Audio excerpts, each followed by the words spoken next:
right, John, from San Diego to Milwaukee. Welcome to Friday Night Baseball on Sportsnet LA, brought to you by Jack in the Box. It's the Dodgers and the Brewers, two of the top teams in the National League, two of the hottest teams in the National League. Dodgers win 2 of 3 in San Diego. They've won 7 of their last 8, and through 50 games sit at 31-19. The Brewers just swept the Cubs in Milwaukee.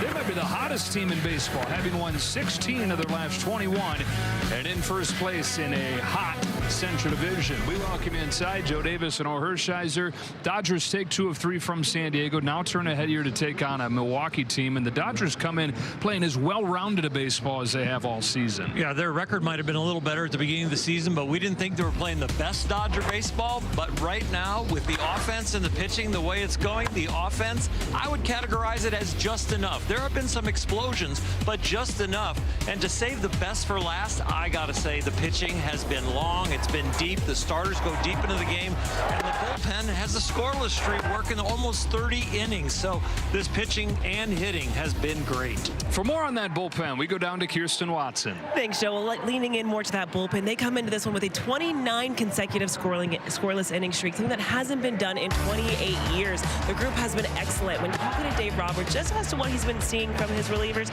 he said that right now they're going after guys, they're being effective. The defense has been excellent behind them. When you talk to those relief pitchers, what they're saying is right now they're just looking to do their job. They feel confident, and they're looking to keep it going behind Justin Robleski tonight, guys. All right, Kirsten, if Robleski does what he sometimes does, that bullpen might not even be needed tonight. He's had such an awesome season, 6-1 overall. Yeah, one little bad outing against Atlanta that gave the ERA over 2, but other than that, he has been immaculate. He can go to both sides of the plate at any time, and of course the 2 main pitches, the fastball has great command and the slider has great command. All right, it's a rematch of the National League Championship Series. The Dodgers and the Brewers in the first of 3 coming up on Sportsnet LA.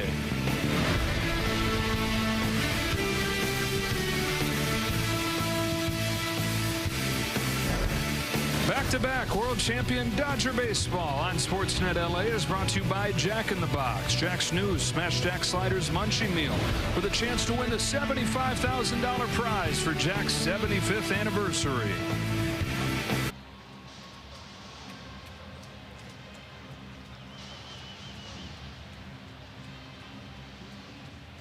Okay.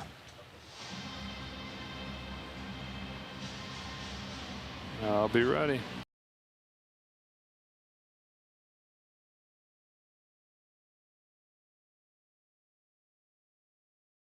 Should be a fun series in Milwaukee these next 3 days. It's going to be a great series. You have 2 teams that are playing great, that have all the talent in the world and know how to play the game.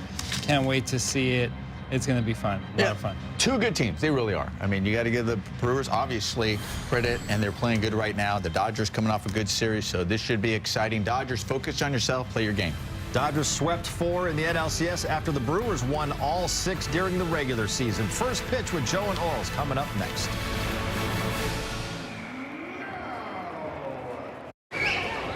The Fire. World champion Dodger baseball on Sportsnet LA is brought to you by Carl's Jr. The real sourdough star is back at Carl's Jr. Get it for just $5.99 for a limited time. And by your Southern California Lexus dealer, who invites you to test drive a Lexus today. Dodgers and Brewers facing off for the first time since the sweep in the championship series that culminated with a game for the ages. Shohei OHTANI strikes out 10 as the pitcher and hits 3 home runs in a game unlike any that we've ever seen and probably ever will see again.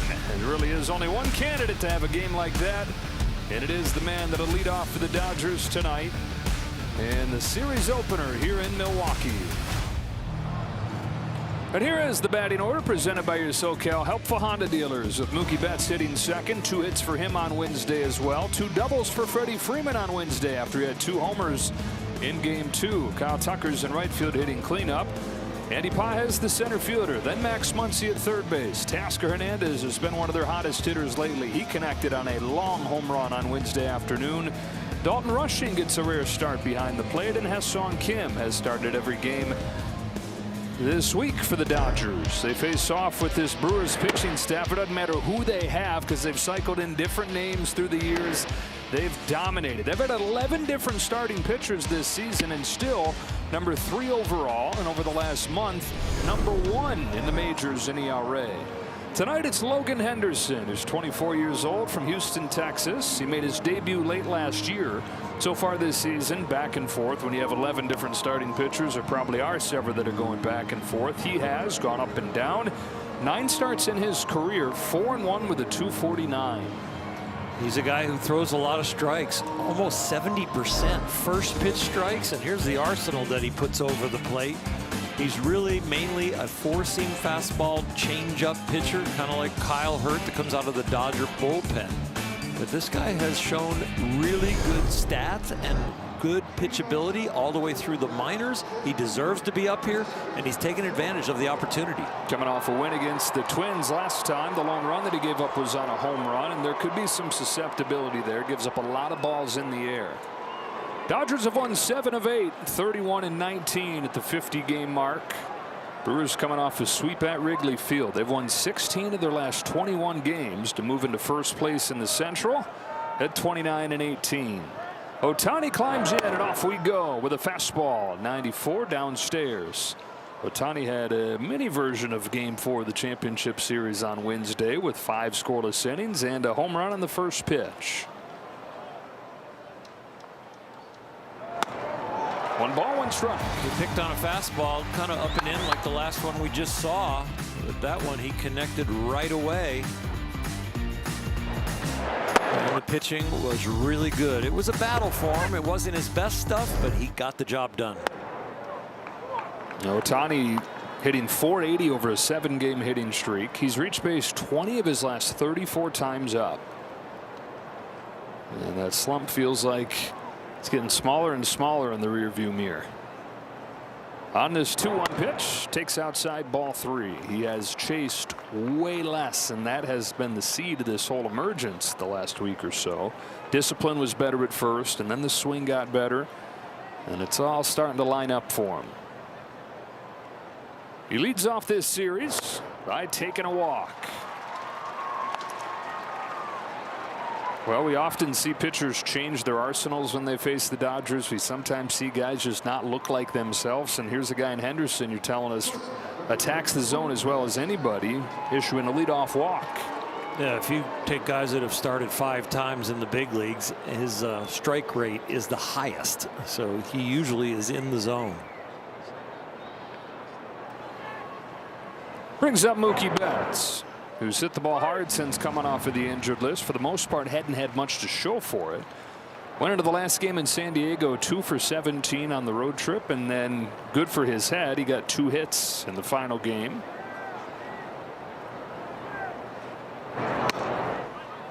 Doesn't matter how confident you are, how good you are, even if you're hitting it hard, the results help the head. Yeah, it really does. You know, instead of using adrenaline or frustration to calm your nerves, when it falls in, it multiplies. Down 0-2, and takes strike 3. So Henderson very quickly finds the form that he's had throughout his short time in the big leagues.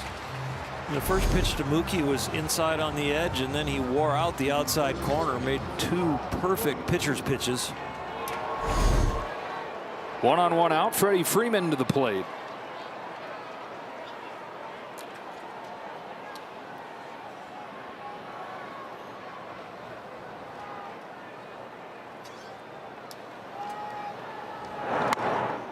Now, this place in Arizona, similar dimensions and feels, and Freddie has been an awesome hitter in both of those ballparks. 305 here with an OPS up in MVP territory, above 1,000.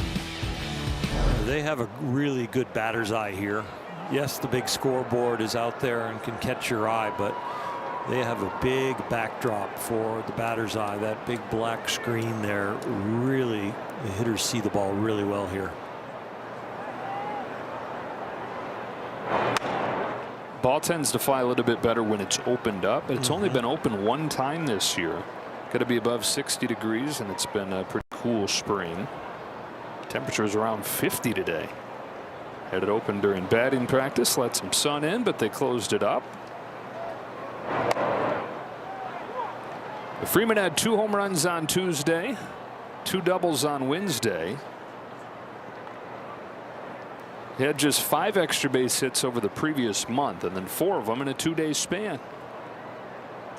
He, like a lot of the Dodgers, trying to recapture his best form as we get into this season. Now about a third of the way through. On this 2-1, he watches a fastball clip the bottom of the strike zone and even the count.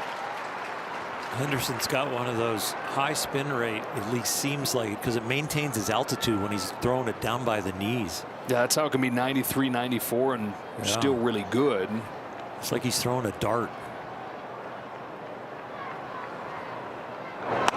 Strikes out Freeman. The other thing is he's barely 6 feet tall, kind of a low arm slot, and so that ball has that upshoot feel to it, and it's hard to pick up.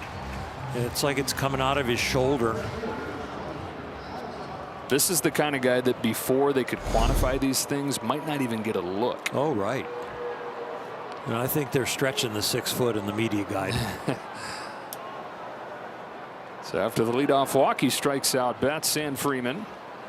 And up comes Kyle Tucker. Quiet start to the series in San Diego, but he reached base 3 times on Wednesday. The Dodger lineup is starting to get longer. You know, Mookie's getting his hits. Shohei's hot at the top. You get down the end, Teoscar's hot. Kim has been doing the job in the 9th hole. And the other guys are just kind of chipping away. It's getting tougher and tougher to get through. Well, we talk about a lineup ebbing and flowing as the season goes on. It's doing that kind of perfectly right now, where Muncy and Pages, who have been their best hitters for most of the season, both below 200 the last 2 weeks. But as they've fallen off and shouldn't be expected to carry the offense forever, the other guys have started to step forward. That's how it works.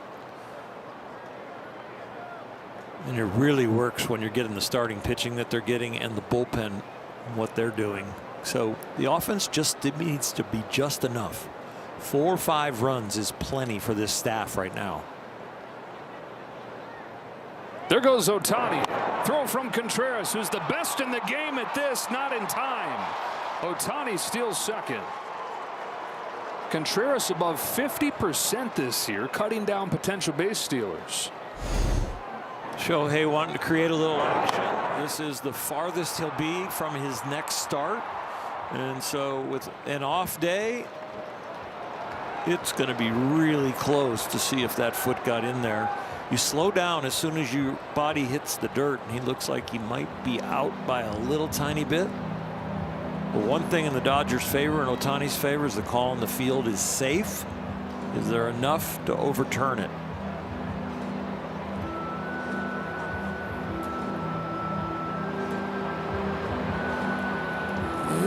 Oh. Now I'm worried about, did he tag him? I think he eventually does, but I don't know if he does quite as early as it first looks.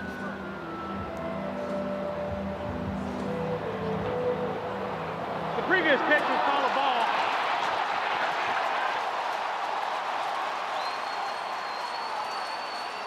I'm not totally sure why that matters.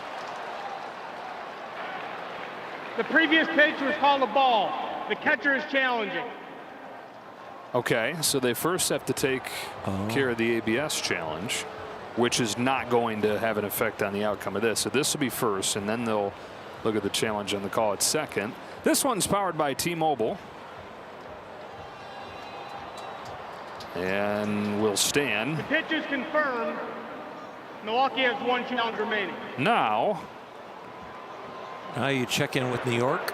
Yes. Milwaukee is challenging the safe call at second.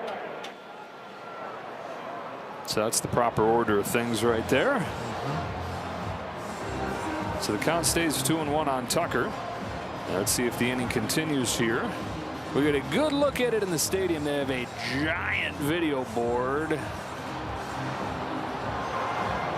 I think he might be out. Yeah, I think he gets him on the sleeve. The call on the field is overturned. The runner is out. Milwaukee will return the challenge. All right, so Contreras stays awesome cutting down runners. That's his 14th caught stealing to just 12 successful steals. Here comes Justin Robleski back in a moment.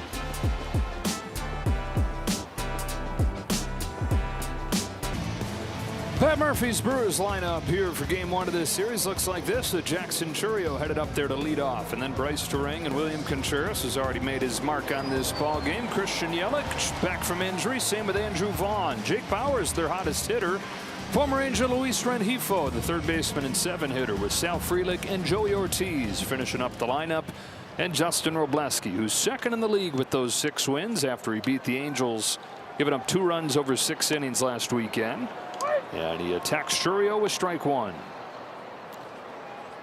He's going to attack all game, and he's a very good situational pitcher. He's good at getting ahead. Chourio up the middle with a leadoff single. This is going to be a fascinating matchup to watch. An aggressive Brewers team that puts the ball in play better than any in baseball. And Robleski, who you know is coming right into the strike zone. Yeah, he's coming into the strike zone. He doesn't get a lot of swing and miss, even though the last couple starts he's starting to get more swing and miss. But he's mainly a fastball slider pitcher. He'll mix in the other stuff, and he might need that tonight to get that off of it. They are a contact hitting team, and they look for their walks also. Chourio's aboard, and Bryce Terang is up. Terang just keeps on getting better. He's always played good defense, always been a speedy runner. Last year he added the power. This year he's added the on base. Leads the National League in on base percentage. Southern California guy. Yeah, a serious display during batting practice, Joe. Like, he was raking. It was impressive. Never really was known for the power prior to last season. Increased his bat speed more than any hitter in baseball. 4 miles per hour of bat speed, which is unheard of. Reincorporated the leg kick that he'd had when he was coming up through the minors, but he ditched when he got to the majors just to be able to keep his head above water, make enough contact. He's got a real thin handle bat, kind of long into the big barrel, and a little counterbalance there at the end with that knob. There has been more swing and miss, but those strikeouts have been worth it for the increase in power. And this Brewers lineup needs whatever power it can get. As scrappy and relentless as they are, they're dead last in slugging. 2-2. Terang slashes one into center field. That's down in front of Pages, and back-to-back singles to open things up against Robleski.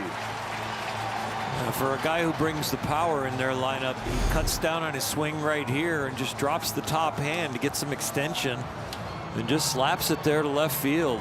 That is a complete hitter. It is well done. Not a whole lot of bat speed, just trying to make contact right there. First and second, nobody out. The hitter is William Contreras.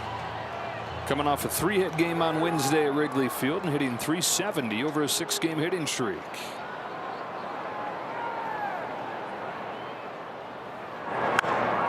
Golfs one deep down the line. If it's fair, it's gone. It's both.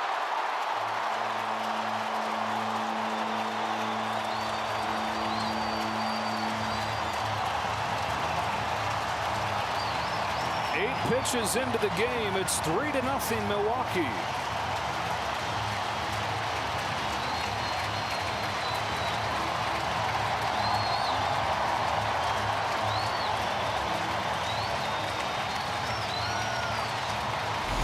Three batters, 3 make contact.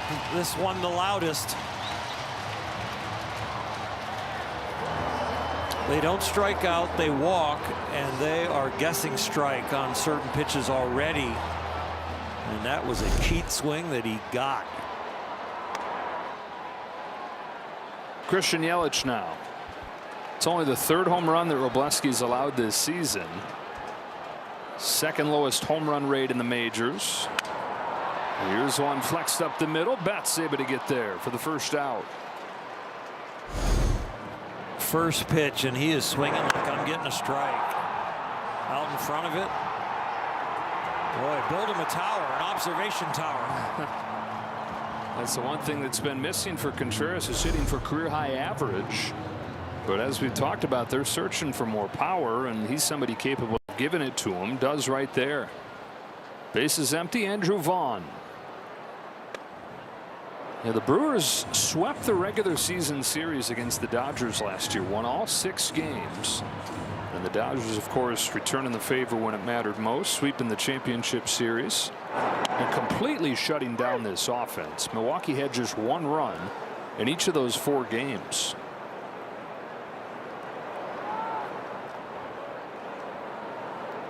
Every year, same story here. It's like, you don't love the roster. They've lost a lot of pieces. Not sure they're going to be that good again. 97 wins last year to lead the majors. Their 4th Central Division title the last 5 years. Perennial postseason team.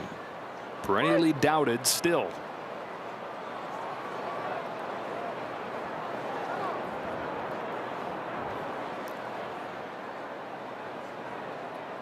They can remake and repackage players, and they turn out to be productive, especially pitchers. Here's another base hit. Andrew Vaughn into center field. Working on a win presented by the Home Depot, giving you some more detail on what we're talking about. Those 97 wins that Pat Murphy's team had last year didn't just lead the majors, but it was a record for this franchise. Beat the Cubs in the division series before falling to the Dodgers in the CS. You talk about repackaging, reshaping the pitchers, and a couple of hitters they've done that with as well, including this guy here in Jake Bauers, who's going through the best stretch of his career. Ducks out of the way of the first pitch right here.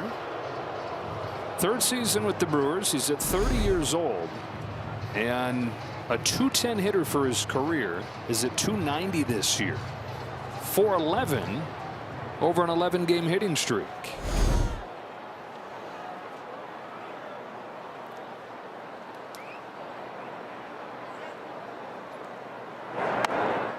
Not saying that first pitch had a purpose, but it served a purpose. Giving up 4 hits to the first 5 hitters. 3 of them on your slider, 1 on the fastball. Make it 5 hits. Bauers extends his hitting streak to 12 games, his on-base streak to 22. And so far in this strength against strength matchup, the Brewers having their way. They're a very good bat-to-ball team, and this outing is starting to look like the outing where Wroblewski went deep into the game but gave up 7 runs to the Atlanta Braves. Braves a little different in the way they approach things. They barrel you up for power and gap. This team is scratching and clawing. I guess they get the big fly, but normally it is a bunch of base hits and hitting with runners in scoring position. And so in a matchup like this, you wonder if it's just going to kind of be how things land, how things fall, how do the baseball gods look upon this one. But Milwaukee hitting the ball hard enough where they're taking it into their own hands and out of the hands of the gods. Luis Rengifo, 1st and 2nd, 1 away. Yeah, Terang is the only one that really kind of blooped in. All the other ones have been barreled up pretty well. Rengifo 2 years ago hit .300 for the Angels. The average dipped down last year, and here in his first season in Milwaukee, it's below .200. As bad as the inning's gone, you're still 1 pitch away with a double play ball to get a little bit of momentum back, and a long way to go in the game. Got a fastball by him for strike 1.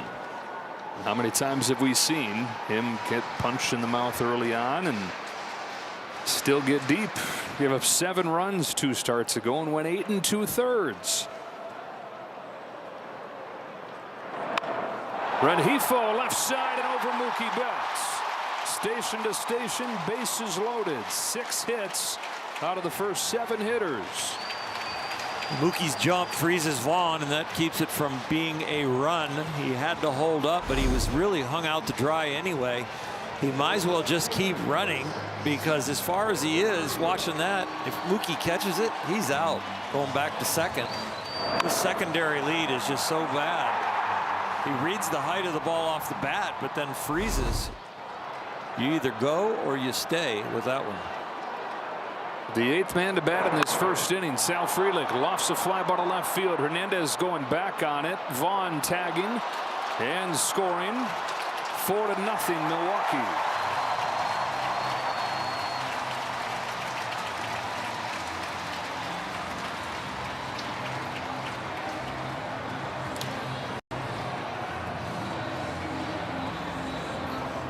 Tough outing against Atlanta. A good solid outing against the Angels and get a win. And now this one tough. Now the first 5 starts for Justin Wroblewski, he gave up 2 runs total in 32 innings. Last 3 starts, including tonight, that's 11 in 15 innings. High on the 9-hitter Joey Ortiz. Patches like this are going to happen whether you're having a great season or a good season. You just have to be mentally disciplined to kind of wade through them and get back on track as soon as you can. This one is not a loss. This is so early in the game. There's plenty of time for the offense to come back, and you just got to believe that when you're on the mound out there struggling. Find a positive mindset. They've averaged better than 5 runs per game on the year. Over 6 runs per game during this 7-1 stretch. If this is in the 6th or 7th inning, it can be very tough on you, but right here in the first.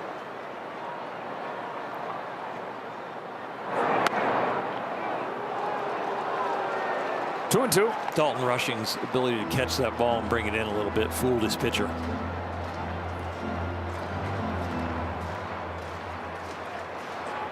Didn't fool himself into a challenge, though.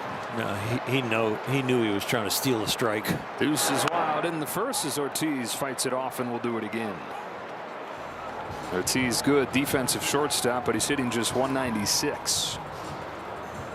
Wroblewski's pitching style comes from Clayton Kershaw, where you just attack, and at 26 pitches next inning, he's going to need a Kershaw to get the pitch count back down.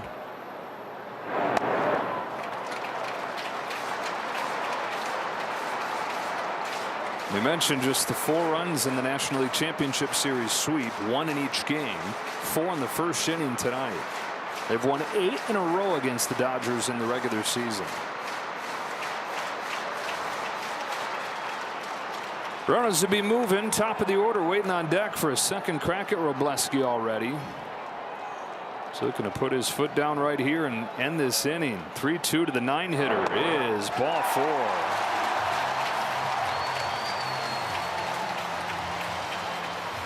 When they're making this much contact and scoring this many runs, you feel like you have to be perfect, and that's what that one looked like in a 3-2 count. Normally he is just filling the zone up, but he was trying to make a perfect pitch because of the results that have already been in. Well, the Brewers are in first place, even though for a lot of this season the lineup's been without several of its stars. Here's Churio, who missed a month and a half with a broken hand. Churio's out for most of the first month. Same with Yelich and Vaughn. So just these last couple of weeks where they've been full strength. Churio, one of the most dynamic young players in baseball. In his 3rd season, only 22. 20 home runs, 20 stolen bases, both seasons. The first guy ever to have one of those seasons before turning 21.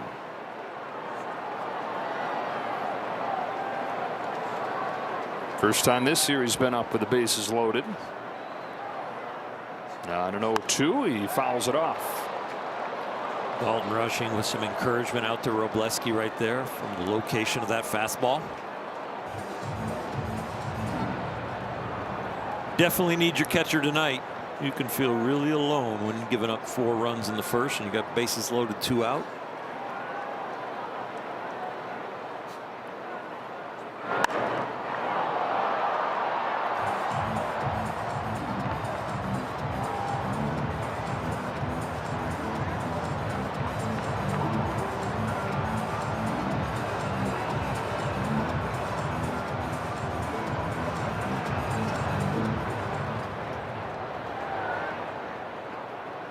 Six hits and a walk in this inning. Bases loaded, 2 out. Another 0-2 curve that he lays off.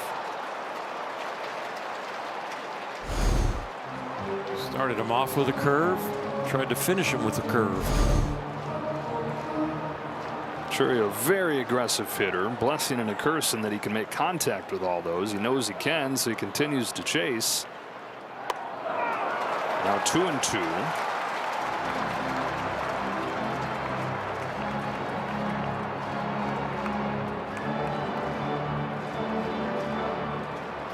And Wroblewski trying to keep a bad first inning from becoming a disaster.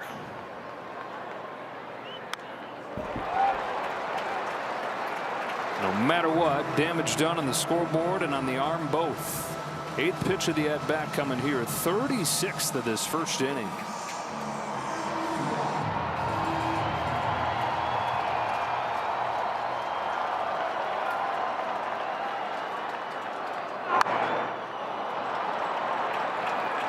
Not a whole lot of swing and miss. And this is a terrible time to have to go to your bullpen. The first game of a series, it can really put some wear and tear on a great bullpen that the Dodgers have. With no off day before the next series. From 0-2 to 3-2. And now the bullpen does start to move.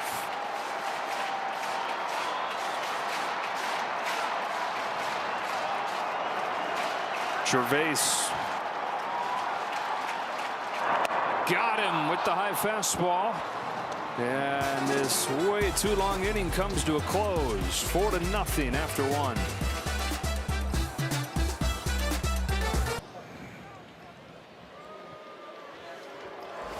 Well, William Contreras has already had himself a day. Caught stealing to finish off the top of the first inning, and then a 3-run home run in the bottom of the first. Uphill climb for the Dodgers in this one. Kyle Tucker, who's at the plate when the first inning ended, takes ball 1 from Logan Henderson.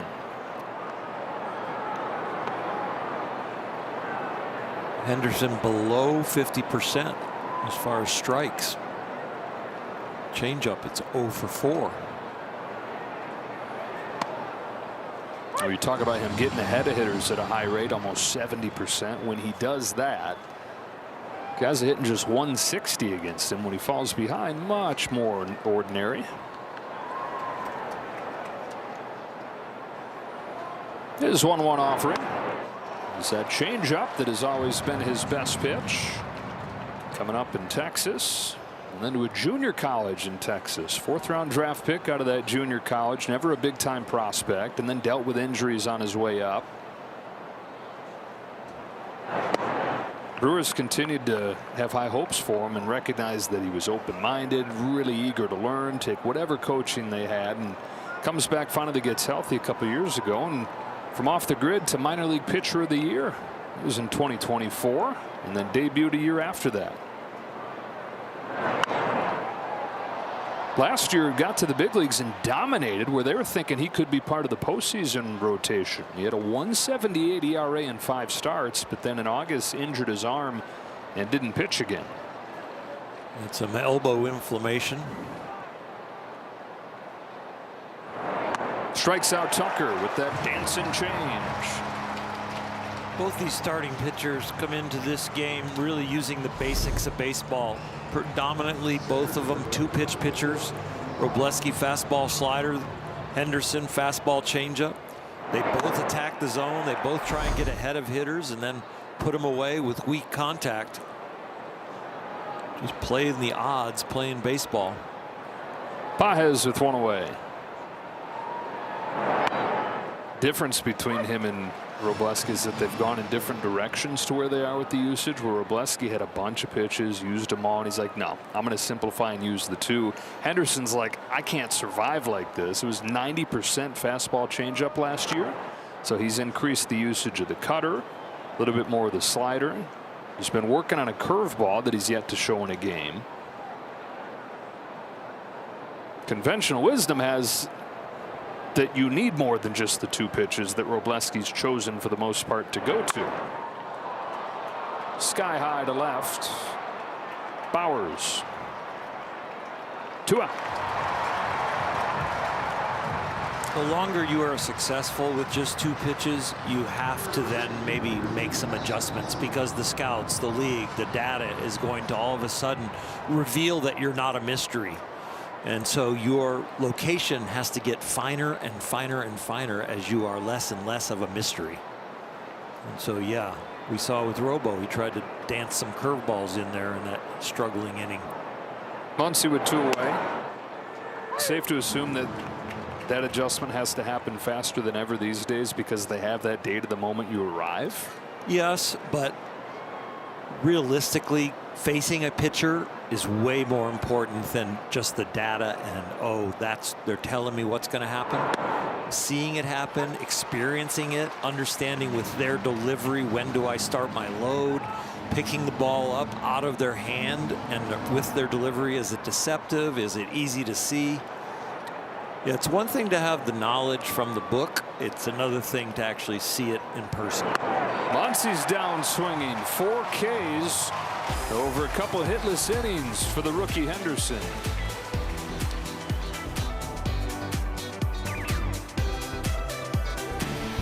MLB is partnering with the Crisis Text Line to increase mental health awareness. Free 24/7 confidential support in English and in Spanish. Text MLB to 741-741. Bryce Terang opens the second for Milwaukee and takes a strike from Justin Wrobleski. Happy to be out of that first inning, but 38 pitches already used.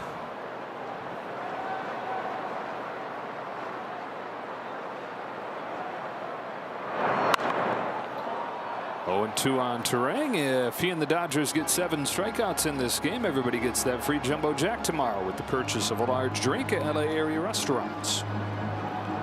1 strikeout in the first inning of Jackson Chourio to, even after 4 runs at Cross, limit the damage right there. Brewers had the bases loaded with Chourio at the plate.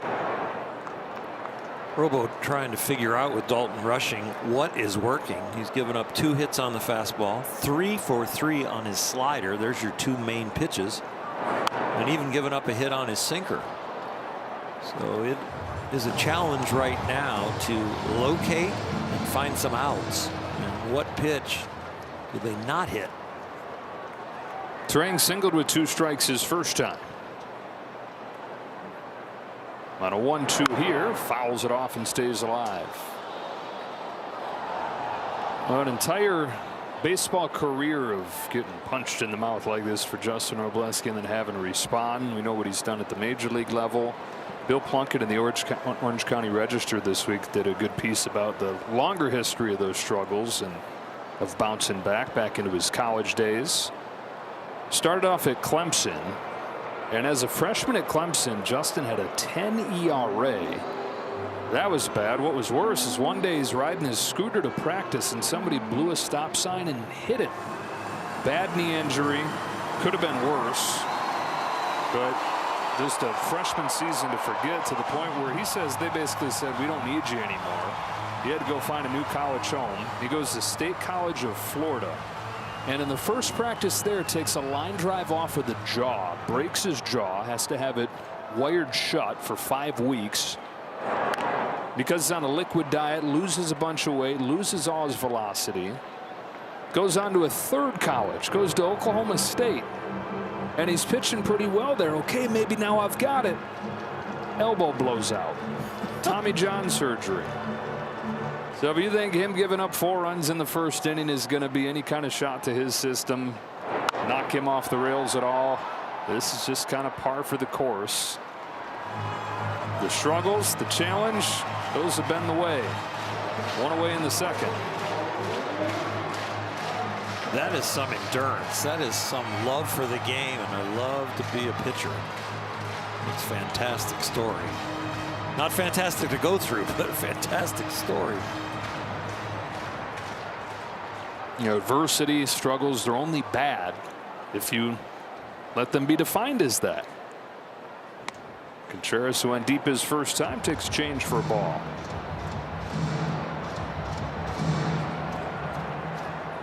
He's the kind of guy that's viewed those as opportunities.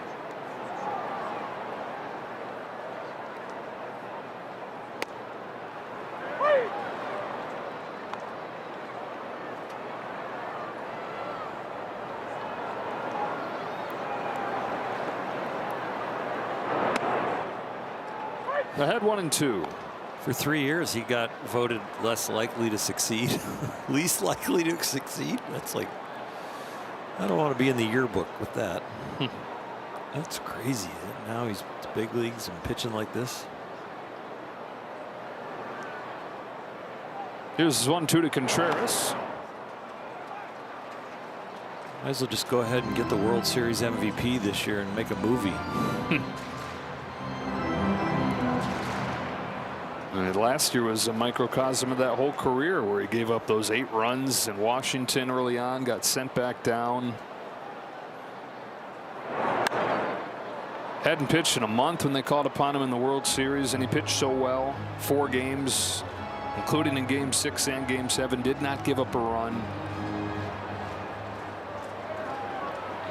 So he had proven it to himself before that he could overcome challenges. Proved it to everybody at the major league level last year.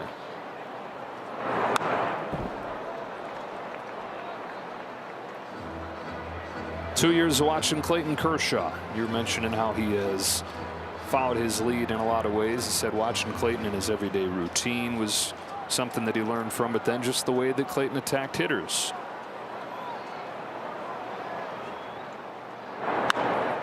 Contreras now goes the other way with a base hit, so he rockets a home run to the pull side and now serves a 2-strike single the other way. Like Terang in his first at bat, this is one that he just cuts down the swing and just kind of serves it out there to the opposite field. This Brewer lineup with this approach is more than pesky. They are just irritating. Pat Murphy's called it a woodpecker mentality. Yeah. Relentless, gritty, grindy, annoying. They're the kind of team that they're just hitting a rock with a sledgehammer, and you don't know when it's going to break, but they just keep hitting it. Yell a cheer.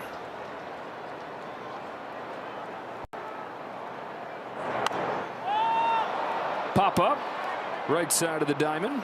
This is the first guy in 5 hitters that's been retired within the first 6 pitches.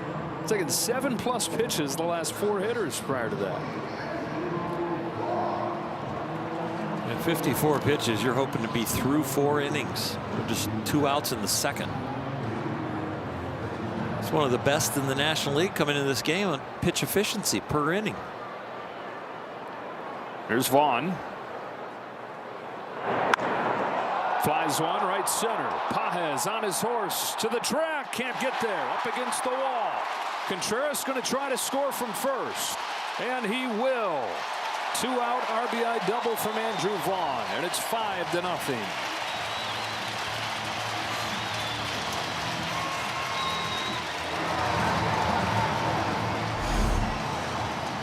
Andrew Vaughn gets into this one, supplies most of the power himself. That's a 75-mile-an-hour curveball that he picks on that's just kind of laying there. And the curvature just takes it away from Andy Pages just enough. You would think about diving, but he'd be diving into the wall with his head. So, sounds like a bad idea. Yeah, I understand why he pulled up on that one. Fastballs by Bowers.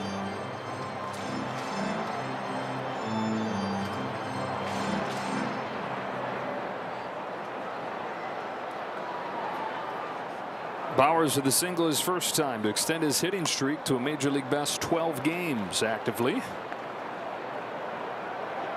.670 his career on base plus slugging. .870 this year.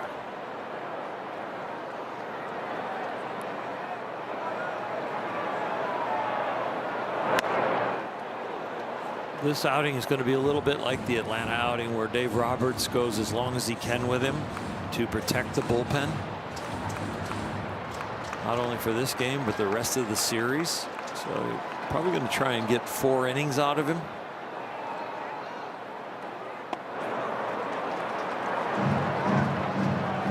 He's given up 8 hits to the first 14 batters of this game. Those 8 hits already tying a season high. And yep, Dave is all Dodger fans at the moment.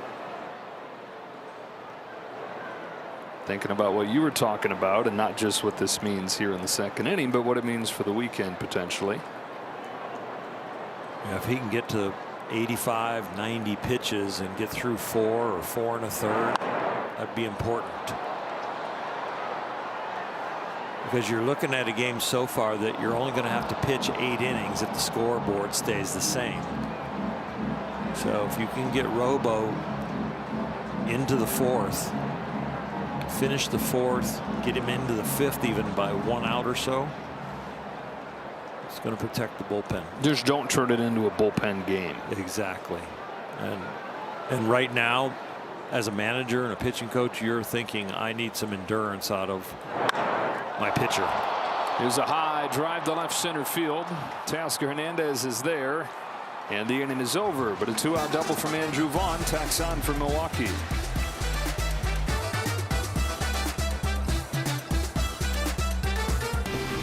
Be one of the first 40,000 fans and take home a Teoscar Hernandez Mr. Seeds bobblehead on May 30th. Presented by Yamava Resort and Casino at San Manuel. Visit Dodgers.com/promotions for more information. Here's the one getting the Seeds. His home run on Wednesday in San Diego. Leads off this third and takes strike one from Logan Henderson. He told me it's the best that he's hit a ball since last June when he took Logan Webb with the Giants deep. Seen the average lately. Been getting his hits, been getting on base for the walks. And he said, I've been seeing it. The timing has just been off, and then he hits this. And to make it fly like that and to do it on a changeup, he said, okay, my timing's got to be right to hit a ball like that. So he's hoping to build off of what he was feeling Wednesday. He said the other thing is I wasn't thinking at all. And when I'm struggling, I'm thinking, even if I know I shouldn't be.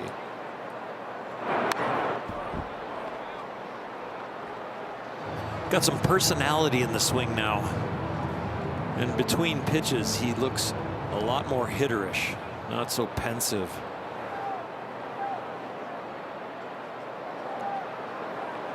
On his heels here at 0-2. He said, now I want to hit one like that the other way. That's when I'll know that it's all the way back. That's a high bar. I said, all right, T-Mobile sign. See you there tonight.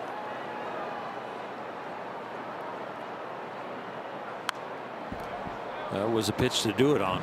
Outer half fastball, so on time, but it looked like it was going to right center on that foul ball. Read this foul ball, you see the angle there.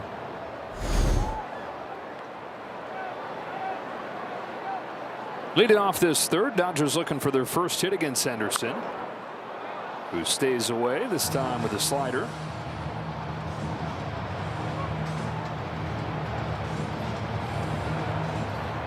Interviewing the umpire to see if it was a ball or a strike. I think those conversations should be illegal. Not quite over the T-Mobile sign. Tap back to him. Over to first base as Henderson was determined to keep that away from him. And one gone here in the third as Henderson is impressed over the first 2+ innings. Well, what has become lately a rare start for Dalton Rushing. Only his third start the last 11 games. He's 0 for his last 15. And harder to break out of that when the at-bats are fewer and far between. Looking for his first hit since May 6th.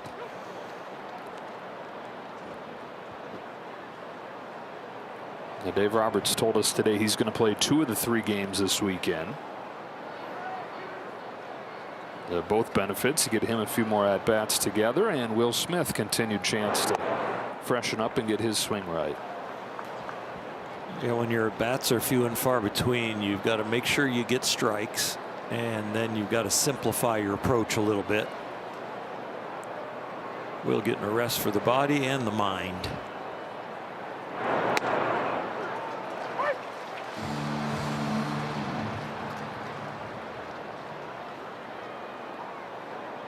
Henderson gets the call, but he wasn't happy with the execution there. He wants that changeup to be more low and away. Threw it inside.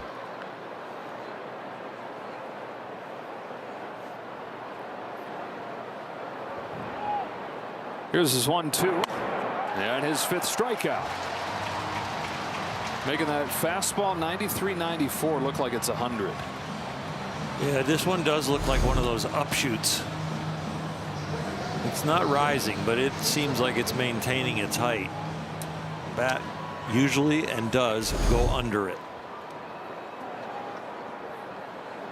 2 up, 2 down in the third. Dodgers got a leadoff walk in this game from Shohei Ohtani. Don't have a base runner since. And now the 9-hitter Kim. Well, no Dodger has faced this guy on the mound, and so the second time around could be a little bit more interesting.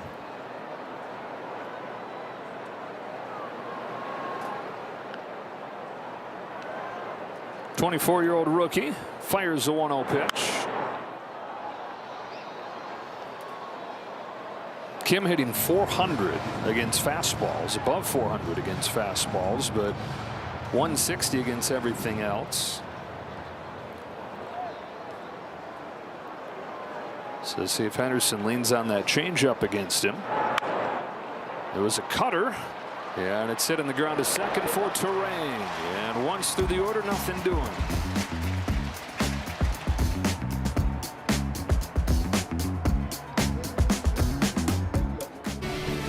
Back-to-back world champion Dodger baseball on Sportsnet LA is brought to you by your local Kia dealers. Visit Kia.com to discover movement that inspires. As Justin Robleski goes back out there for the third, already 61 pitches for a guy who averages under 15 per inning on the year. Strike on Luis Rengifo. So at this point, just trying to take a bite out of the rest of this game, however big a bite as he can. Not as much about saving this game as he is saving the staff for the series. Ground out to second, 1 gone in the third, and we get a word from Jack in the Box. Get my new Smash Jack Sliders Munchie Meal for a chance to win $75,000. Welcome to Jack in the Box. 1 out, and up comes Sal Frelick. Frelick, one of the guys that best personifies what these Brewers have been all about the last couple of years. The scrappiness we're talking about. He's been known to yell from the dugout, "Drag him." He says you might be down 0-2, you might be down in the game, but don't roll over easy. Drag him down with you. And that's become something they all will yell over there. So you get those long at-bats going, you hear that bark from the entire Brewers dugout. Drag him. Out of Massachusetts, undersized, scrappy player, grew up wanting to be the next Dustin Pedroia, who that man right there coached at Arizona State. 2 outs for Joey Ortiz, shoots it down the line, foul. Robleski with a chance right here to have that quick inning he's been searching for.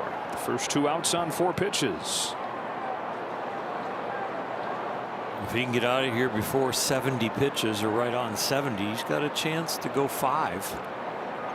There should be a miracle after a 40-pitch first. Sure would. It'd be a godsend to the bullpen. Bullpen, if they're in a losing effort, would only have to cover 3 innings. And that's kind of normal workload for the current major league bullpens. Covering 3 innings is nice, even though it's in a losing effort.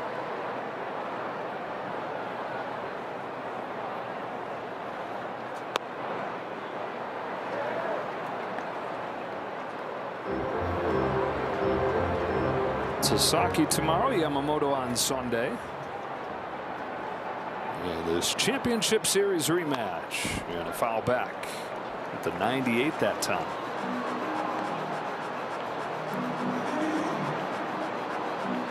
You know, on the offensive side, we talk about productive outs and giving yourself up, moving the runner over. That's what Justin has turned this outing into, is kind of giving yourself up. That is some kind of catch right there. Whether it had anything to do with the game or not, that was crazy. Catch this. Okay.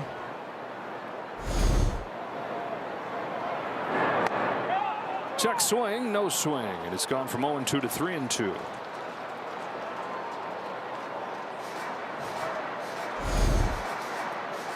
Big pitch for the team right here. Getting the dugout.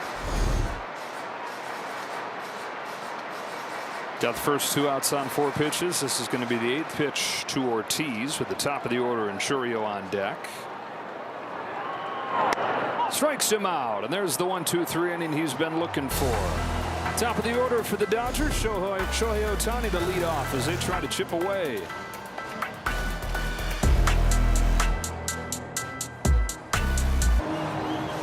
Dodgers about to get their second look at Logan Henderson, down 5-0. 4 runs in the first inning for the Brewers, 1 run in the second. OHTANI walked to start this game and was caught trying to steal second. Dodgers don't have a base runner since that walk. Fastball's by him, strike 1.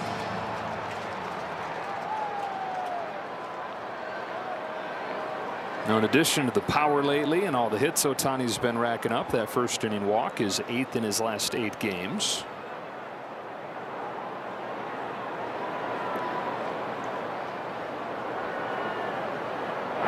Even with all the hand wringing about him getting his bat going, he's second in the National League in on-base percentage.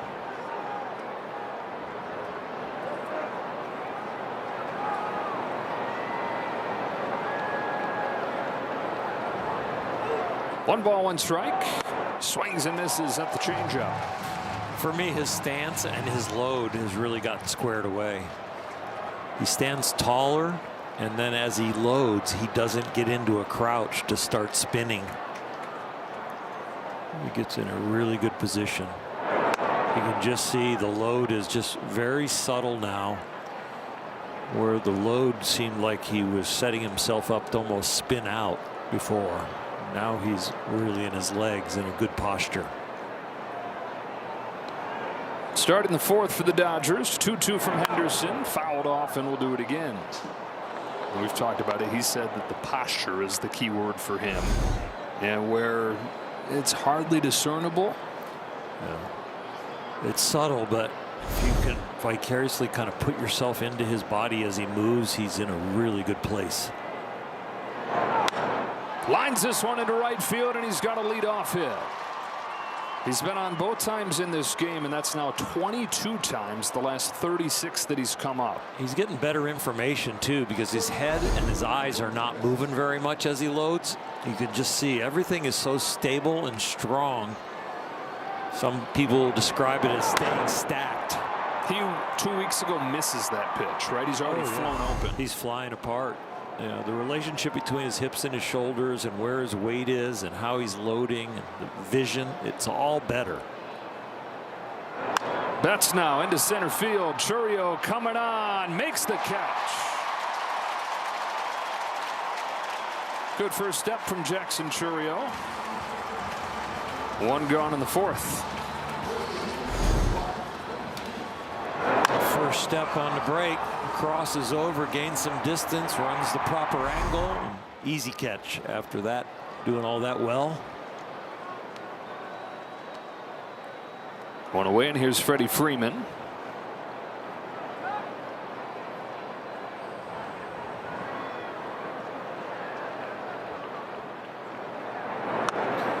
Henderson goes and throws a no-hitter for 3 innings. And all of a sudden, though, the Dodgers look like they're on him a little bit more. It's nice to be second time around. He didn't even have his changeup, which is really his best pitch in those first 3 innings.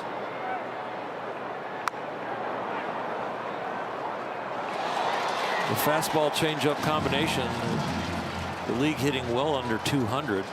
The other pitches, they're hitting a little over 400. So there's still an opportunity here for Freddie in this part of the lineup to get him.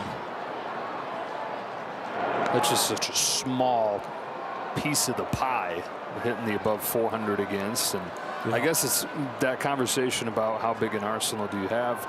Those 2 pitches, they're still not hitting it. Why widen it?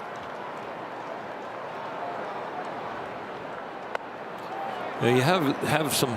Those pitches are usually the surprise steal the strike pitch, or they are all over a guy that's really seeing you well, and you're like, I better pull the trigger on something else. But he's definitely not pitching with those other pitches. Here comes the 1-2 to Freeman, who climbs the ladder and fouls it off.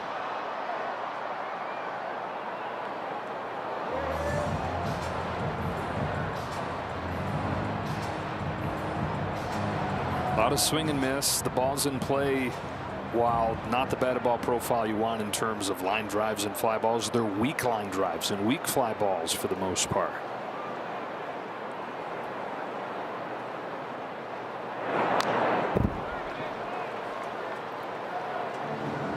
When you're a fastball changeup guy and you're getting swing and miss, there's probably a pretty big differential between the two pitches, and you're probably taking the sting out of the bat. When there's contact, the hitters are just not timing you up yet. Tries another 1-2 to Freeman.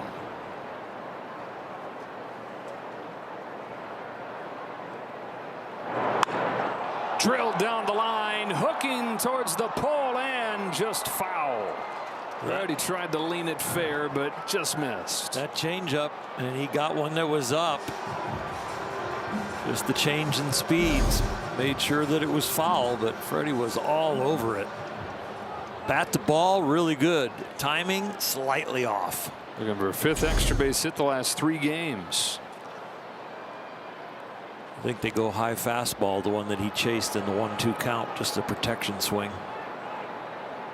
That was the fastball, hit foul. Wasn't high enough if you're the pitcher. That's how you get so many of those fly balls. It lives up with that. Does hit under it. Leadoff single for Ohtani. He's at first. Go right back up there in the strike zone with a 1-2 count. You don't want to throw your fastball for a strike here, because Freddie's proven that he's out in front just barely of the changeup. So if you throw the fastball for a strike, you're going to straighten it out for him. It's 2 disengagements. Ohtani's already been caught trying to steal today, though. Inside, and the count evens up with a cutter right there.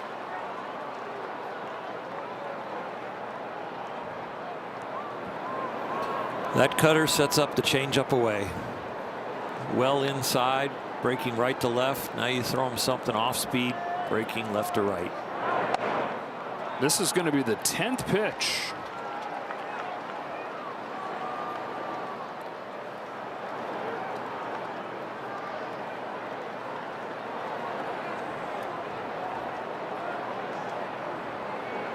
Possible momentum shift right here.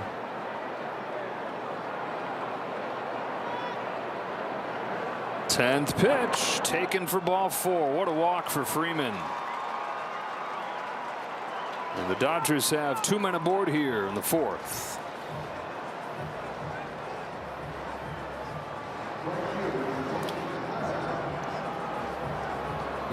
Play in center field by Cheerio, letting that ball not drop and catching it. Boy, that changed this inning so far. But Dodgers have the table set. They just need to move them around.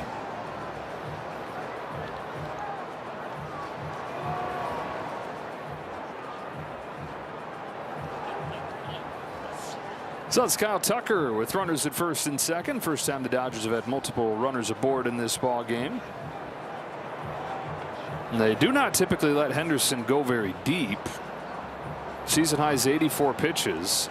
The number 60 coming here in the 4th.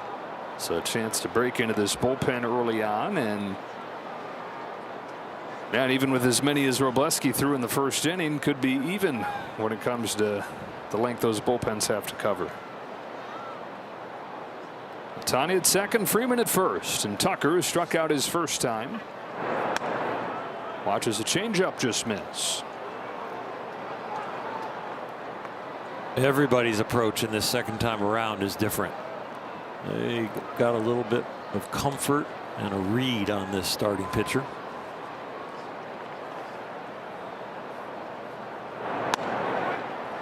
Doubled up on it, found the zone this time.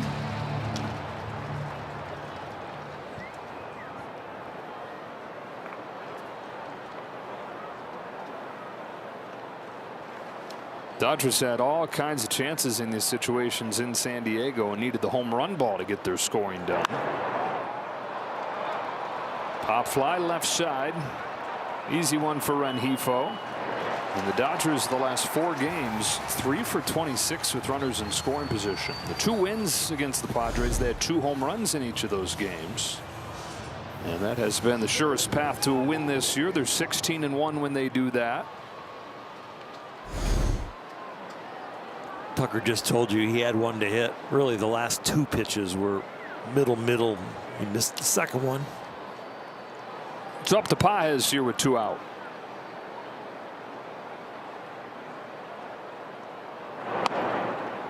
Still leading the league in runs batted in, even as the average has cratered the last couple weeks. Yeah, the at-bat of the year against Mason Miller on Tuesday night to get a run in with a sacrifice fly. Just 1 hit, though, in San Diego, and 108 over his last 10. Challenge.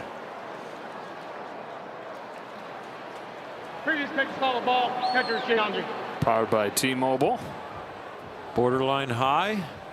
It is high. Call confirmed. No challenges remaining.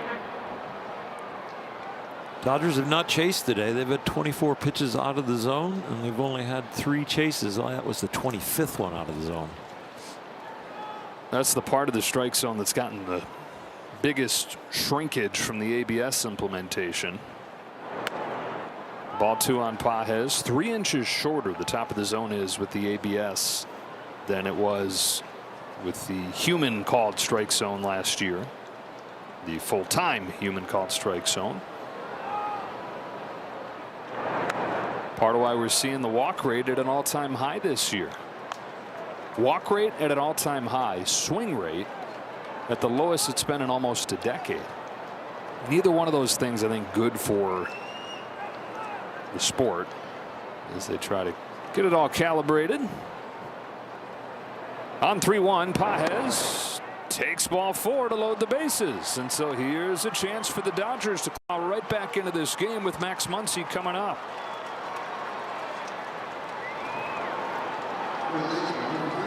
This is a good combo for Max too. He's a great fastball hitter, and he doesn't mind hitting the changeup. No breaking ball of any sort to really worry about. Visit from Chris Hook. Muncy's strikeout his first time, and a lot of those the last week or so.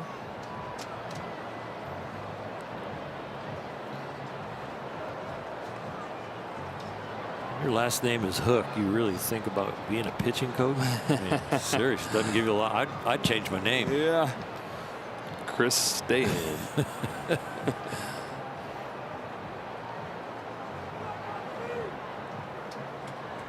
He's doing quite a job, though. They really reshape and remake pitchers here, and the organization as a whole, their pitching laboratory, whatever they're teaching, whatever they're learning, they're doing a good job. So the Dodgers have loaded him up with a single and a pair of walks. Muncy trying to make him pay for it. Bases loaded, 2 out, down 5-0. First one from Henderson, a changeup to the bottom of the zone and a strike.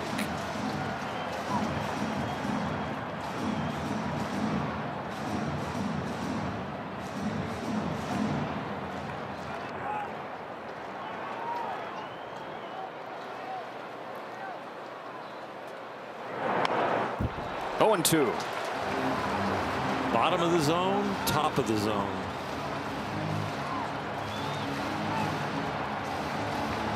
Tied for second, Dodger history, grand slams.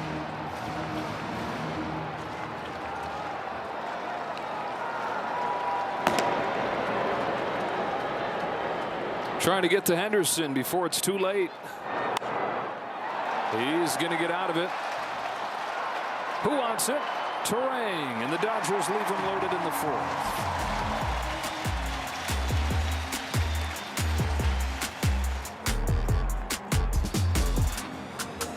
Join us for Dave Roberts' bobblehead night that's on May 25th, presented by Toyo Tires. We will celebrate the legendary manager. Visit Dodgers.com/promotions for more information.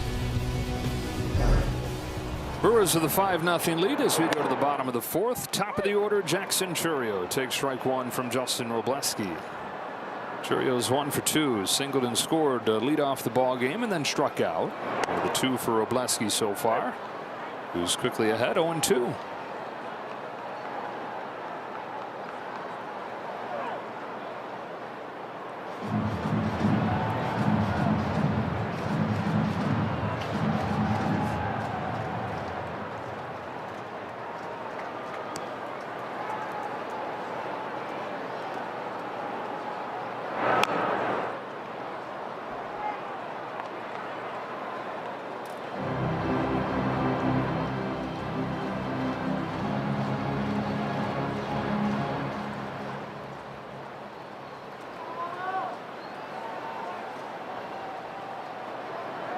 Another 0-2 comes home. Chourio swings and misses, and there's his third strikeout.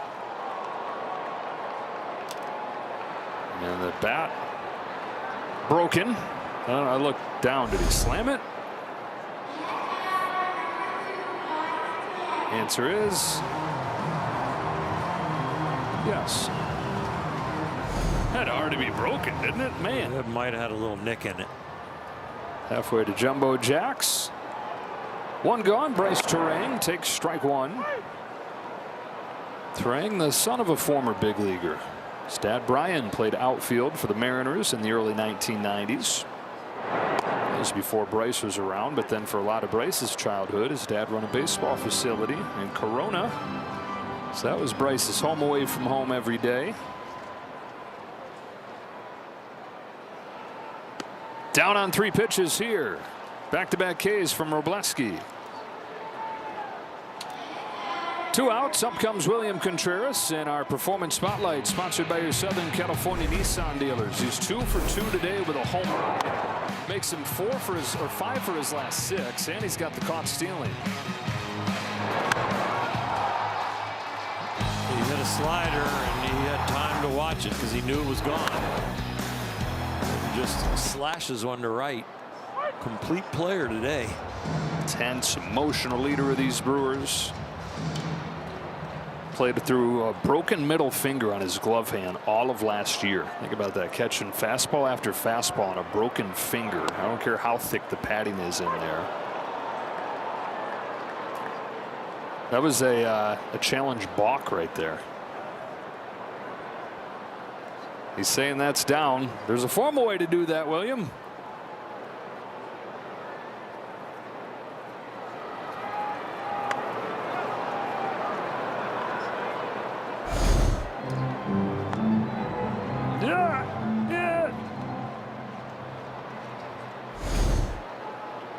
The Milwaukee already out here in the 4th inning. 1-2. He can blame himself because they're out of him. You only get so many tries.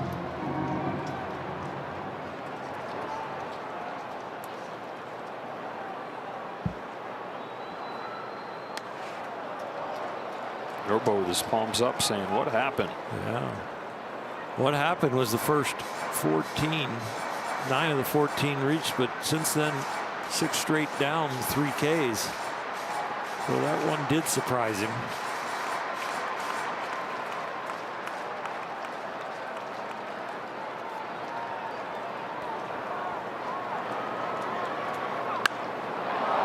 Down the right field line, Tucker towards the corner. Has room, and Robleski's got a 1-2-3-4.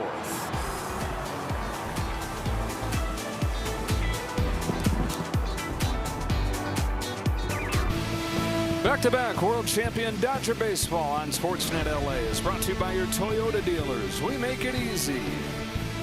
Back at American Family Field, Milwaukee, Wisconsin. Roof closed on a night where the temperature dips down into the 40s. Logan Henderson with 4 scoreless innings against the defending champ. Bottom of the lineup right here. Hernandez, Rushing, and Kim coming up. Dodgers had their first threat last inning, but left the bases loaded. And Hernandez swings and misses at a first pitch cutter. 366 his last 12 games.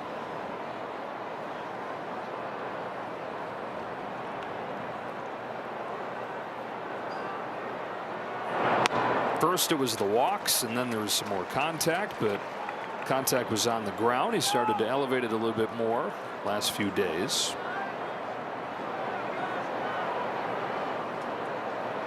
Finds himself down 0-2. Henderson comes back home and lines a ball to left field, a base hit. Barrels that one up similar to the way he did the home run the other day, and has a leadoff hit here in the 5th. Surprising pitch choice after Teo was wandering after some sliders in the last at bat. And this one, they leak towards the middle of the plate in an 0-2 count. If you're going in or in the middle, you're going to try and make it a chase somehow in the dirt or way inside. Teo showed that his swing was not built for low and away. Brings up Rushing. Out in front of a first pitch changeup. Dodgers have had the leadoff man on 3 of the 5 innings. Dalton needs something positive at the plate and has had a tough time behind the plate with the way the pitching has gone. Over that first hit in almost 3 weeks, looking for his first extra base hit in a month. First month, it seemed like he's getting an extra base hit every time he came up.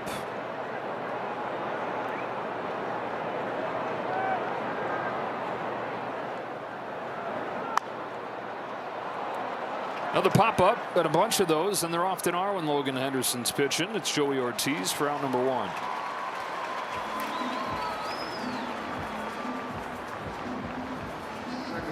They try to get on top of that optical illusion fastball, and they just still hit the bottom of it or swing and miss below it. Kim had a rare ground ball against Henderson his first time.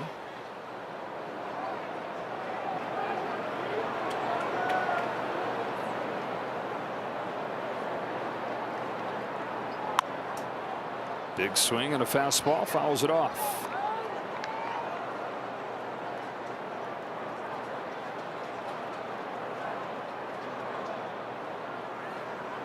Shane Drowan warming. But again, they rarely let Henderson go much beyond 80 pitches. 77 right now, top of the order after him. So we'll see if this is maybe going to be it if they let him face Ohtani a 3rd time.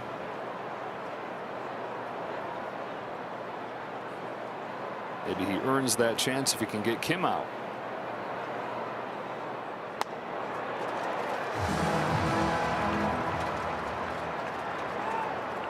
When the offense goes, this is an important part of the order. I know it's the 9 hole, but it sets Ohtani up to really make an impact on the game if you can get on.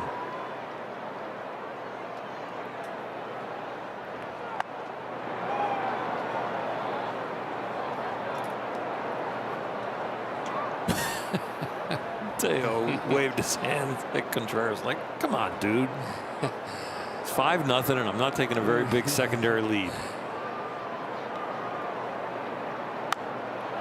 Gets his bat on that, stays alive.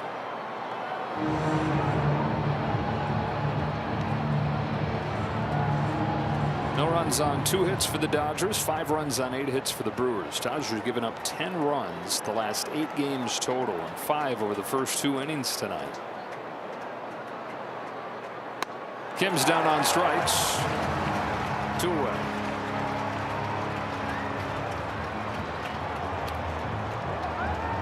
And it looks like he will get a chance to face Ohtani.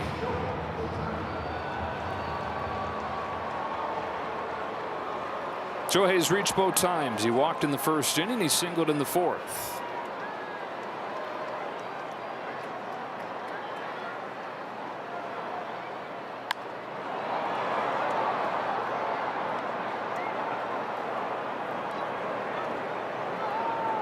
Ohtani the last 8 games. On base percentage above 600.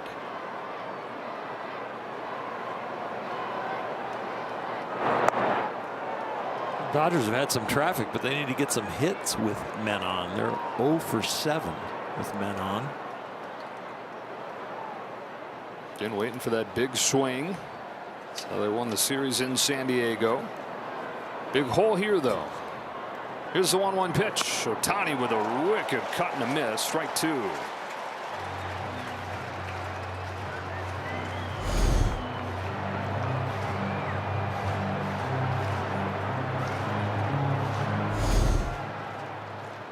Logan Henderson 4-1 in his young major league career, looking for 1 more out to be eligible for a 5th major league win. 1-2 to Ohtani. Nasty changeup, one of his best of the night to get his 7th K, finishing off 5 scoreless.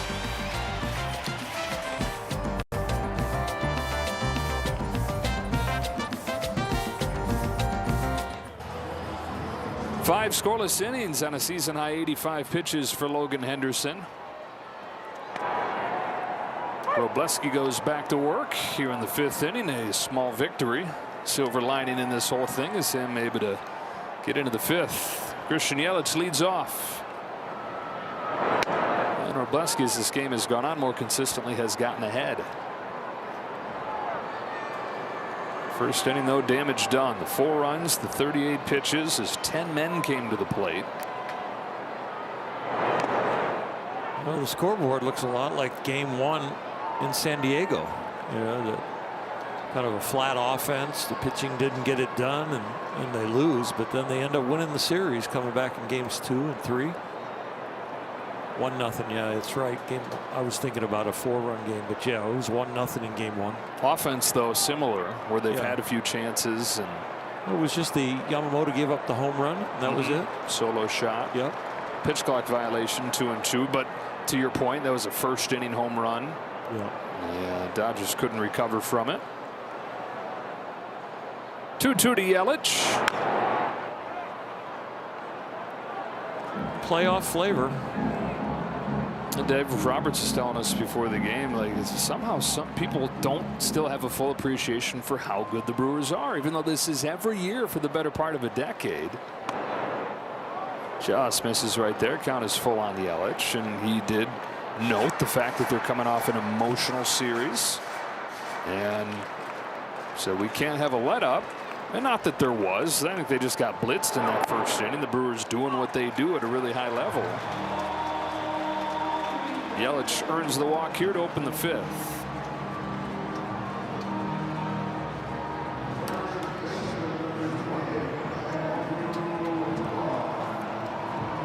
Well, Andrew Vaughn went from the White Sox to the Brewers last year and has been a different guy as Paul Gervais starts to warm again.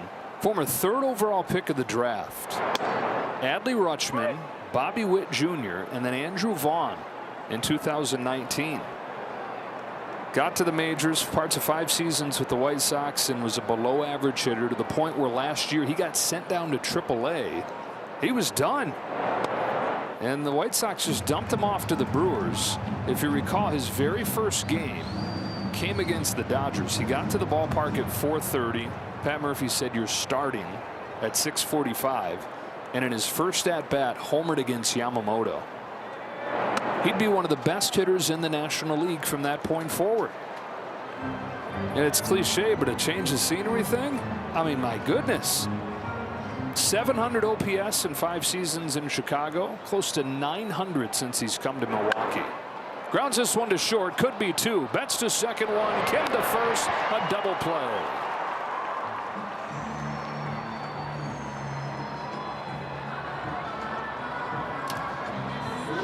One thing that has never abandoned the Dodgers this year is their defense. They have been fantastic.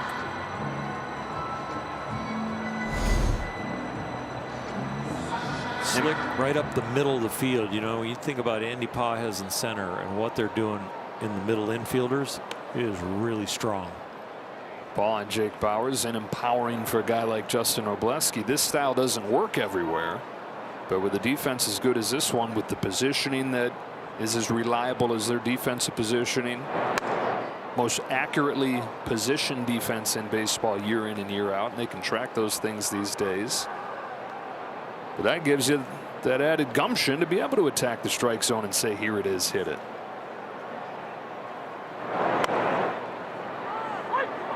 We were talking with Dave Roberts about that, and he said yes, but at the same time, that defense is ready to play for Wroblewski because of how he attacks, and they stay on their toes, and they know that balls are going to be in play. He works quickly. Fly ball left center field. Andy Pages, and on 100 pitches on the dot, Wroblewski's able to fight through 5.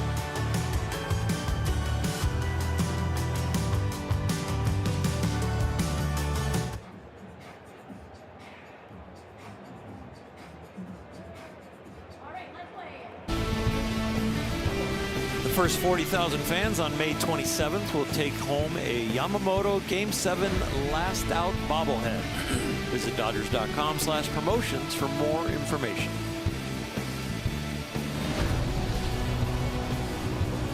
Top of the 6th inning back here in Milwaukee. Joe, Orel, and Kirsten, and 2, 3, and 4 for the Dodgers coming up against a new pitcher for the Brewers, Shane Drowan. who has in common with Mookie Betts that he was traded from Boston. Traded from Boston this winter, part of a trade that has proven to be a big deal for the Brewers. Kyle Harrison, who they also got in that trade, has been one of the best pitchers in the National League. Drowan's not been bad himself. Starter long term, but pitching in more of a hybrid role where he'll come in and go multiple innings. 1 ball, 2 strikes on Betts, who is 0 for 2 tonight.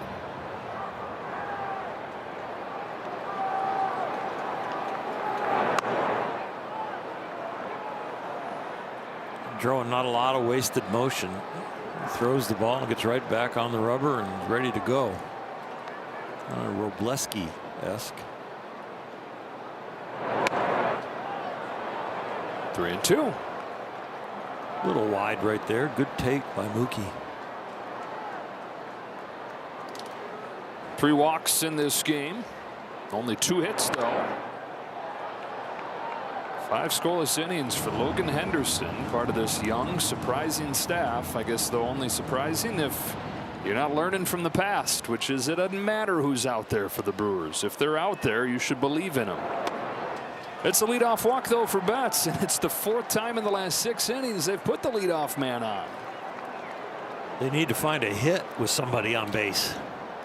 Looking for their first one. Their 2 hits, leadoff singles.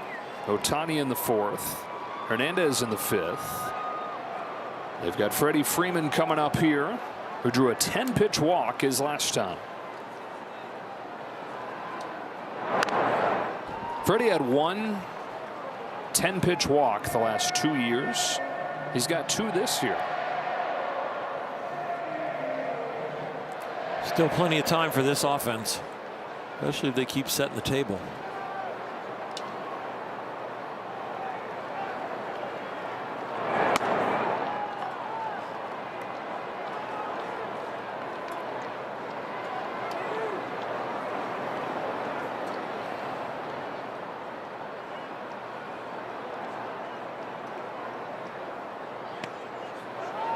Freeman ahead, 2-1. A lot of confidence in the fastball out there with Drowan. 94, 95 miles an hour. The league's only 1 for 22 off of it. Lefty out of Florida State. Good lead at first for Betts. Is not running. Freeman grounds it foul, and it's 2-2.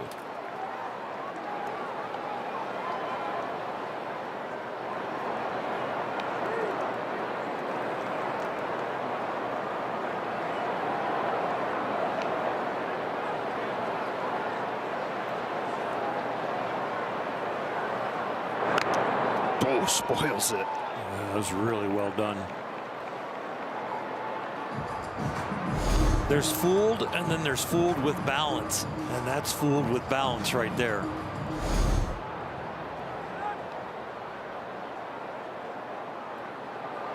Another 2-2. This time he got him with a fastball.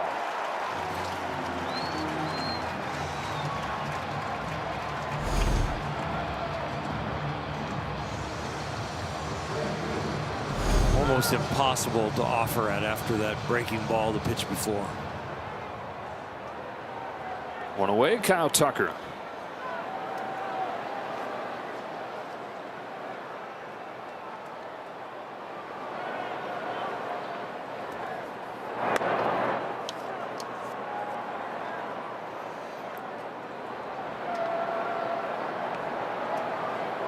It's a rarity to have 2 lefties in the middle of your lineup back to back in your run producing area. But these 2 lefties are so good against left-handed pitchers that you can stack them.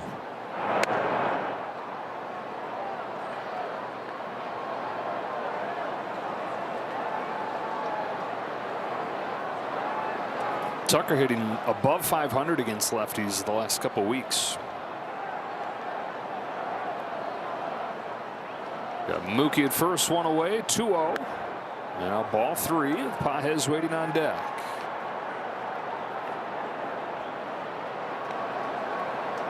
There it is, 7 out of his last 13. Back-to-back righties pretty common in big league lineups, but back-to-back lefties in the run production area, Very rare.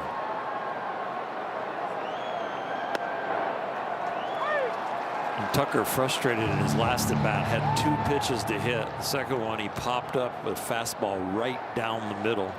Showed his disgust after the pop-up.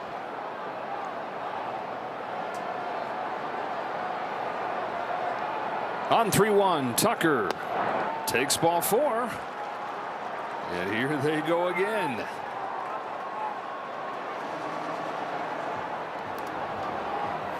At the beginning of the season, in that long hot streak that Andy had, he was a superhero in these situations.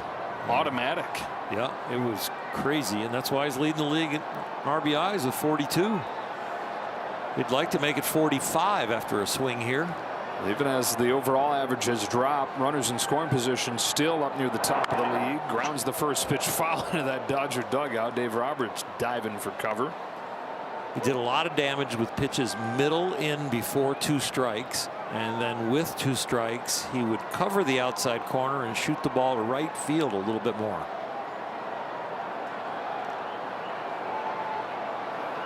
One pitch from Joan. Pages takes the ball. Lately it's pitches away that have given him extra trouble. Yep. Yeah, he's 4 for his last 42. That's at second. Tucker at first. Pages looks at a curve. Strike 2.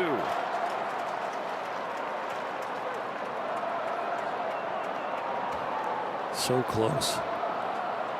I was hitting the top of my head up here. Drowan showing off that full 5-pitch mix. Again, this is a starter that this happens to be pitching out of the bullpen right now. Went 4 1/3 out of the pen his last time. 4 1/3 scoreless against the Cubs on Tuesday. Here's his 1-2. Strikes out Pages. It was that fastball that the league is 1 for 22 against, and he just beats him to the spot. This is not the best location, but he wins the battle. Andy, when at his best, crushes that pitch.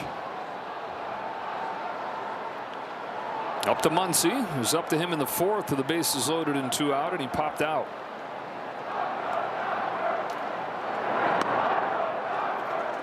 See Contreras moving his glove around while the pitcher's in the set position. He's not letting Mookie relay any location at all at second.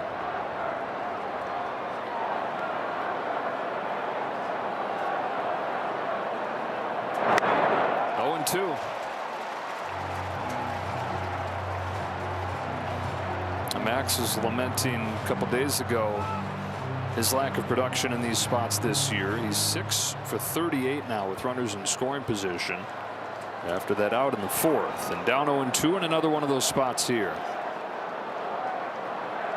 Joan deals, and Muncy takes low.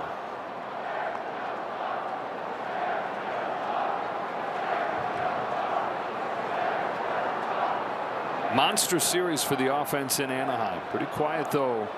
Now 4 games running. 9 runs the last 4 games. 1-2.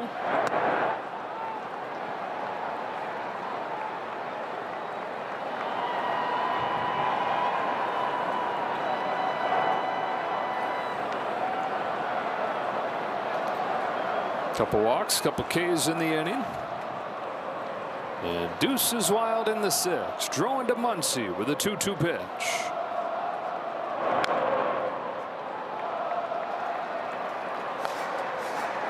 Max working hard for a living. The strikeout, the pop up, every at bat, including this one, has started with an 0-2 count.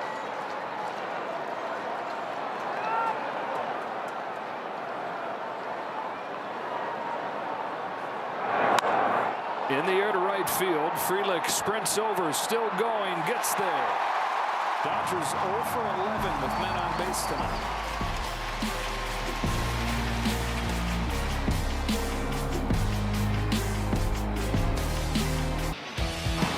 Bullpen takes over, and what a run they're on. 27 consecutive scoreless innings for this pen. The last 8 games, 29 when you go back.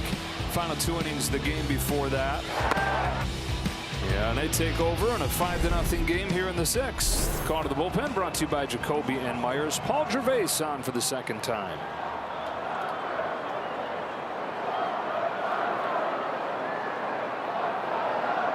Bottom of the order, it's Luis Rengifo to lead off, and Gervais fires in a fastball that Rengifo pokes foul. This is the longest scoreless streak for the Dodger bullpen since 1998. Early on that season, when the closer was Scott Radinsky, Brad Klontz and Mark Guthrie were the setup man at 33 scoreless innings straight. Biggest improvement for this club last year to this year has been the collective pen. 21st in the majors last year, bullpen ERA. They are 3rd this year, without Edwin Diaz for a lot of it. Several others on the injured list.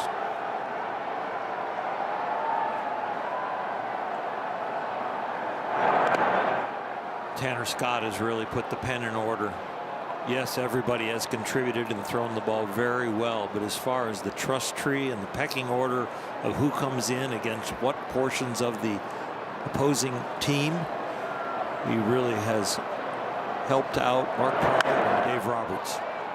Pop fly to right field. Kyle Tucker to get Rengifo.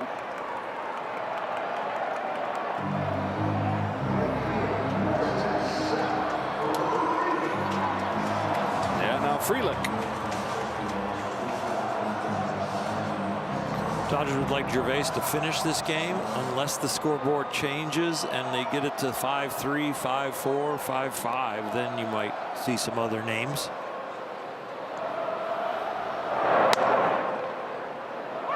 .610 against 5.9.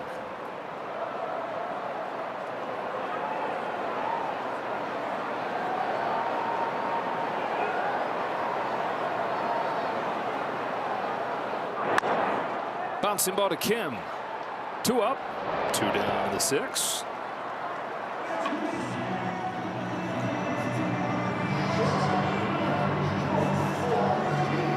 Yeah, Joey Ortiz. A Southern California guy to Garden Grove near Anaheim and a Pacifica High School Mariner. There to New Mexico State. He got drafted by the Orioles, traded here to the Brewers in the Corbin Burns deal a few years back.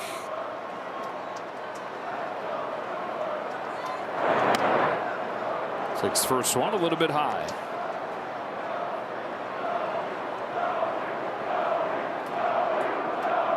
Joey Chance.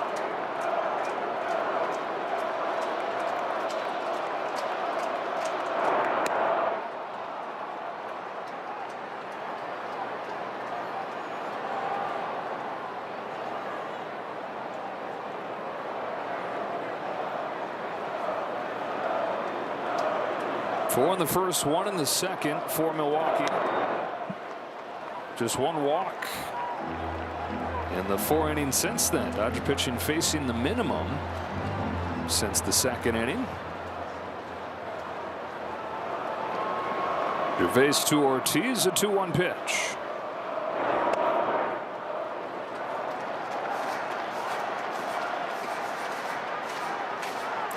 All 3 times up, Ortiz has worked long at bats tonight. Walked his first time, struck out, but on a full count pitch his 2nd time, and now 3-1.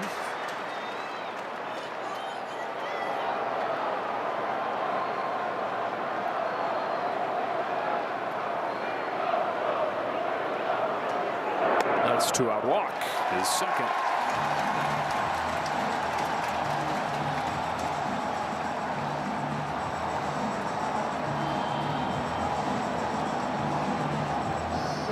Churio makes his way up.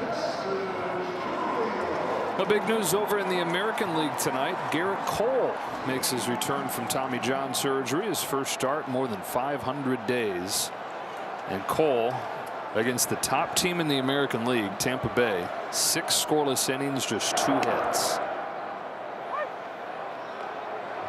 Pretty good. It's good for baseball when he's healthy. Left with a 1-0 lead. Rays just scored 4 in the 8th and lead the Yankees 4-2 at Yankee Stadium. Churio skies it up there, not high enough to hit the roof like we saw a couple times in Houston a couple weeks ago. Catch made by Kim and a scoreless inning for Gervais.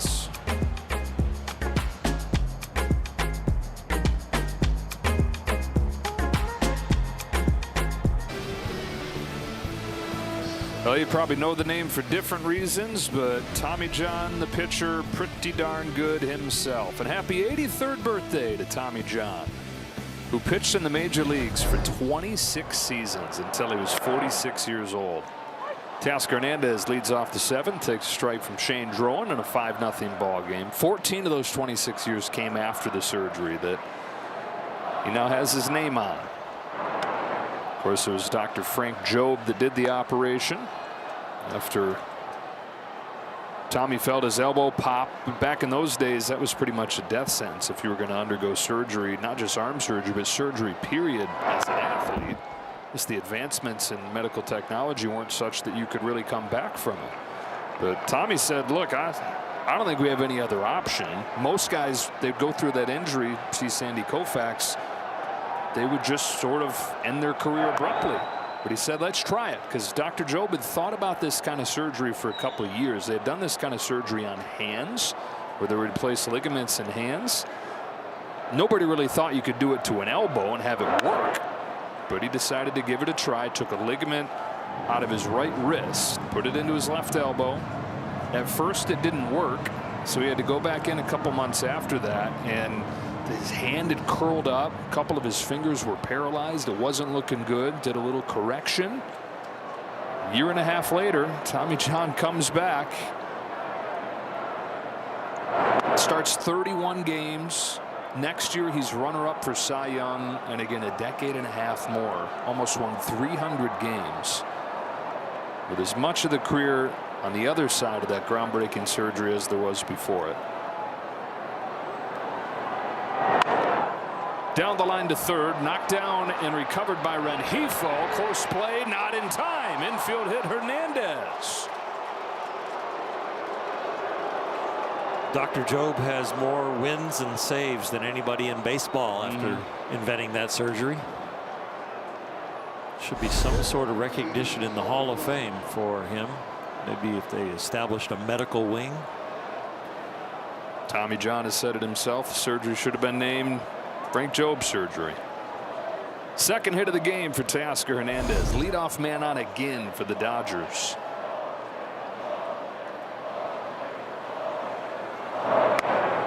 Actually going to say an error there on Rengifo that allows Hernandez to reach, but he is on. You know, credit to Dr. Jobe obviously for coming up with the surgery and doing the surgery, but just as uncharted was how to come back from it. And credit to Tommy John for an entire year not missing a day rehabbing. There's a base hit into center field for Rushing, his first hit in a couple weeks. And for having the courage to undergo the surgery when, again, that meant the end of the career until he proved that it could mean otherwise. First, you got to have the right surgeon, the right patient, and the right therapist. And they had them all in that equation. With the lefty Drowan, Miguel Rojas will pinch hit for Ha-Seong Kim. First Dodger hit with a man on base. Aaron Ashby gets ready. National League wins leader with 8 of them out of the bullpen.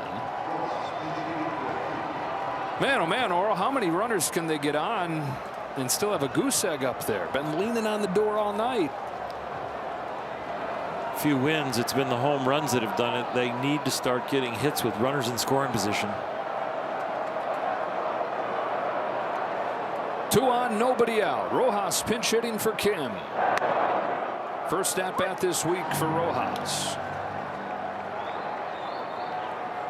He's been out early when the Dodgers have decided to bring out the velocity machine early in the day to kind of stay sharp.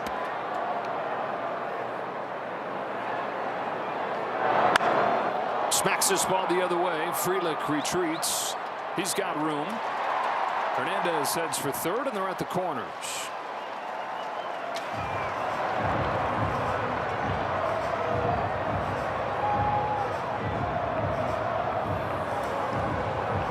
Back to the top, Shohei Ohtani. Walk, single, strikeout. This is where the Dodger offense can steamroll you. If Shohei can get something positive going, and Freddie Freeman, Mookie Betts coming up behind him, could really climb back into this game. Here comes Pat Murphy, though. He's going to go to Aaron Ashby here.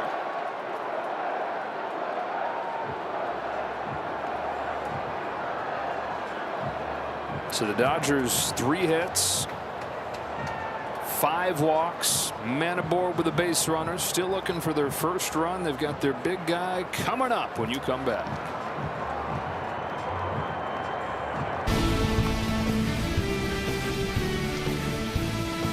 Back-to-back world champion Dodger baseball on Sportsnet LA is brought to you by Morongo Casino Resort and Spa. Less than 90 minutes from wherever you are. Good times.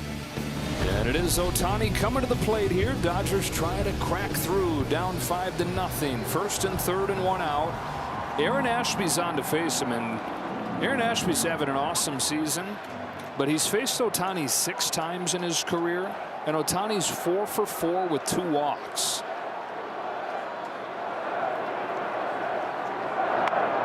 One ball, no strikes. Dodgers only 2 base runners away from what the Brewers have done, but the Brewers have 5 runs. The Dodgers have none. Flies it the other way. Bowers does not have a great arm, sizes it up, makes the catch. Here comes Hernandez, throws cut off, and the Dodgers are on the board. Into second goes rushing. Sacrifice fly for Ohtani. 5-1 in the 7th.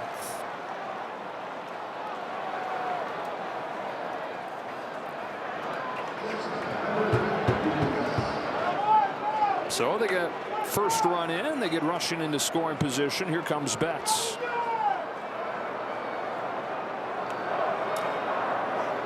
Mookie looking to get one in the air to the pull side and hit it over the fence. You take the base hit and get the 2-out run. You'd love to get 2 here. Very high with the first pitch. The Brewers bullpen overall really good, but the back end of it has not been quite as dominant as last year. Look at McGill and Uribe. They were close to unhittable for a lot of last season. Together, their ERA is up above 4 this year, up around 5. Just get to within striking distance here before you get to those guys.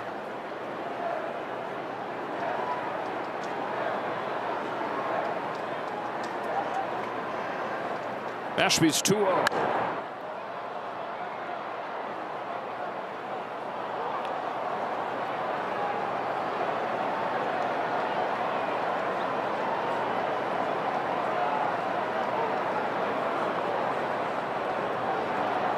Betts has a walk today, looking for his first knock.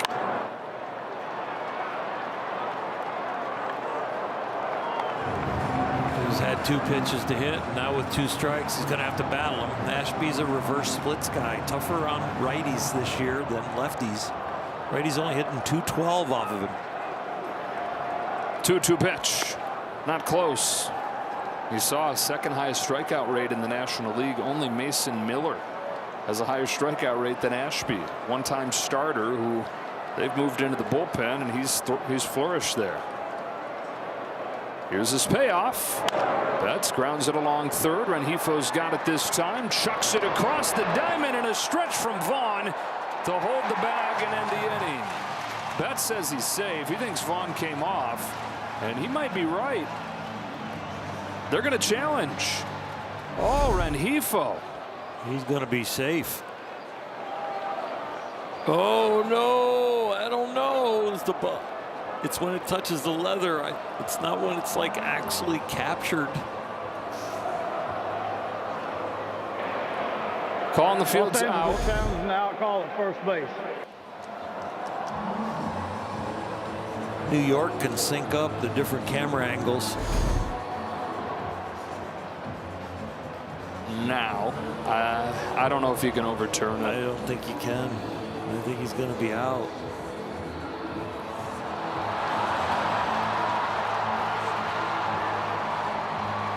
What a save by Vaughn. Door was open when Rengifo made an error to start the inning. And it's almost kept open here. That kind of defense doesn't fly After around review, here. call on the field is confirmed. The runner is out. Los Angeles will lose their challenge. And you're hitting below 200 as well. You wonder how many more days he has left for the Brewers. Plays like that. Stand and stretch. Time for the 7th inning stretch, brought to you by Sit and Sleep.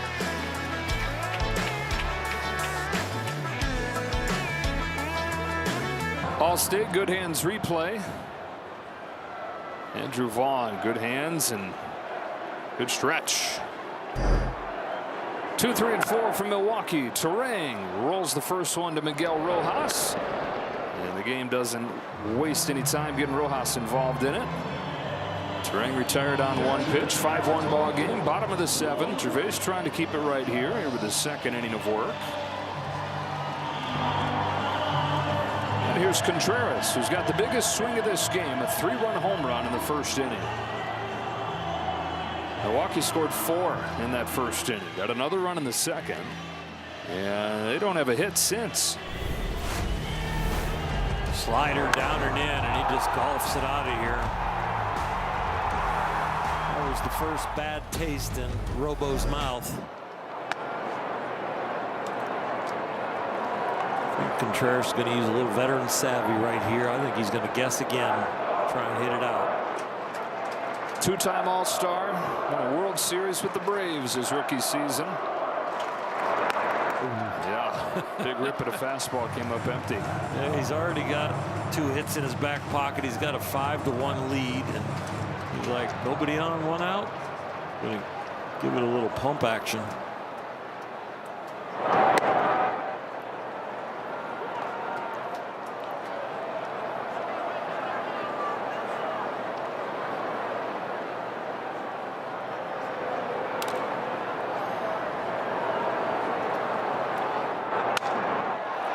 He's got his 2nd straight 3-hit game. Big swing off the end of the bat, breaks the bat, but got enough of it to get it out there to fall short of Pages.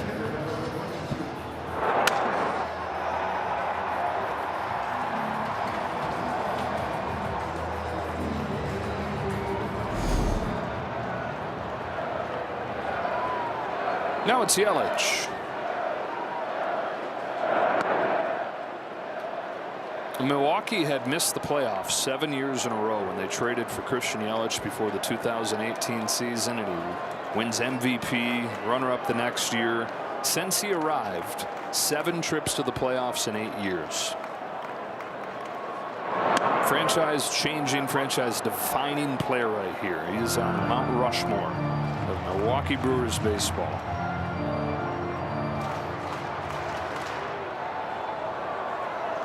Out of Thousand Oaks in Westlake High School.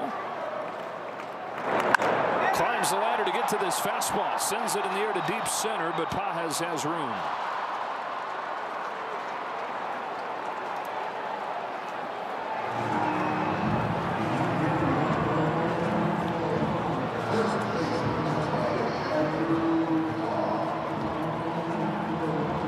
Milwaukee 5, the Dodgers 1. Andrew Vaughn knocked in the last of those 5 runs with a double back in the 2nd. Now hitting .342.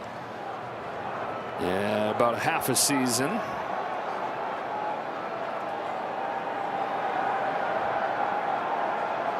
There goes Contreras, swing and a miss. Throw from Rushing, gets his counterpart. And ends the 7th. Another scoreless inning from the bullpen. And on to the 8th we go.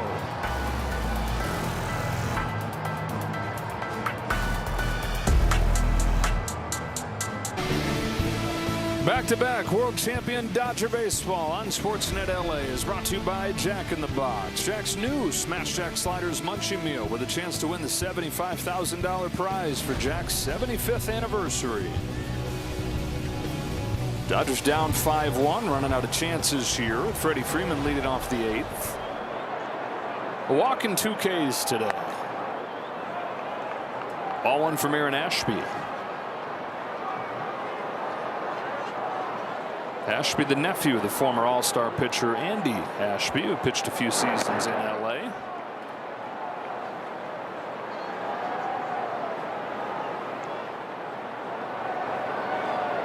Years of dealing with injuries, failed starter, moved to the pen, and has found a home there. 2-1 on Freeman. He's 8-0 out of the bullpen. It's only the second pitcher ever to have 8 wins before June out of the pen.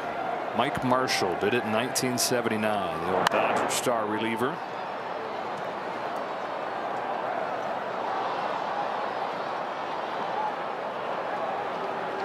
Jonathan Hernandez.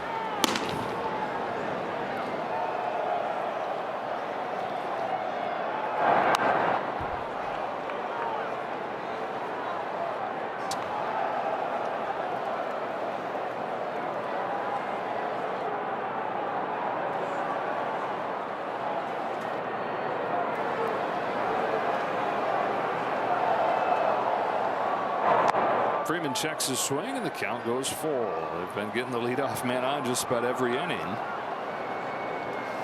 Finally able to cash in last inning.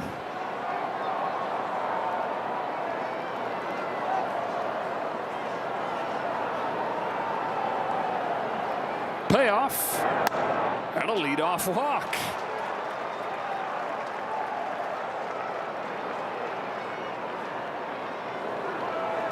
A lot of base runners, just 1 run.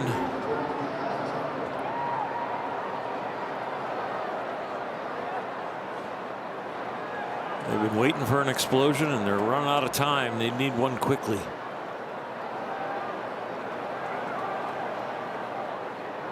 Kyle Tucker takes low on that curveball that has been Ashby's best pitch.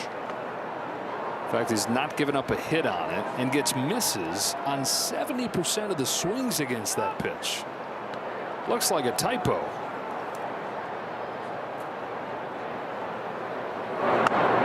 Ball 2. He strikes people out, but he pitches in a lot of traffic. His whip is close to 1.5.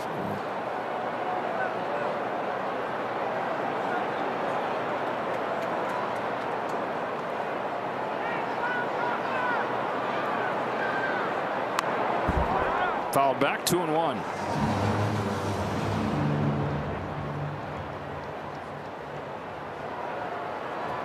Dodgers 2 through 6 hitter are 0 for 12, 5 walks and 6 Ks. Just need some production here in the middle.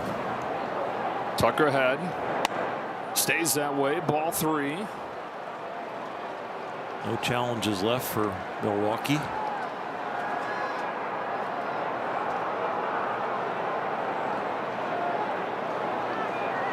Bullpen just now starting to get somebody going for Milwaukee.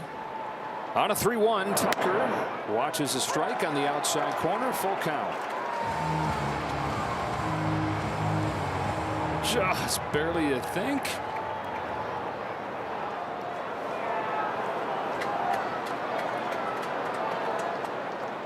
Here's the payoff. We'll do it again. Dodgers with 2 challenges, and here we are in the 8th. Need to be a little more liberal. Chad Patrick.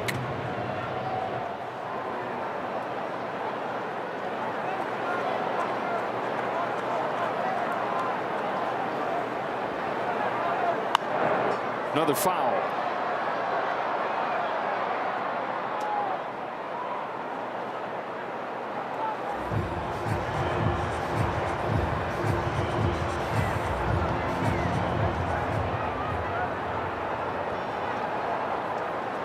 Eighth pitch coming up.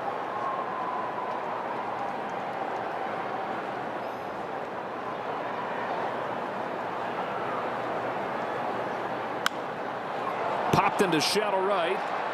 Caught by Freeland.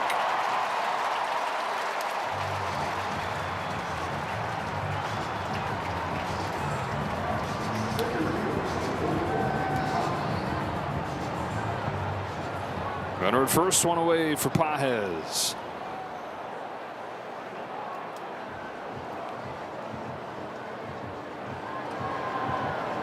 Contreras taking his time going out there. That might be it for Ashby. The right-hander Patrick ready to rock. Pat Murphy can have confidence going to his pen with him out there, Chad Patrick, because he has faced 6 batters first time in, and all 6 have been retired, so he has had a hot hand for his skipper.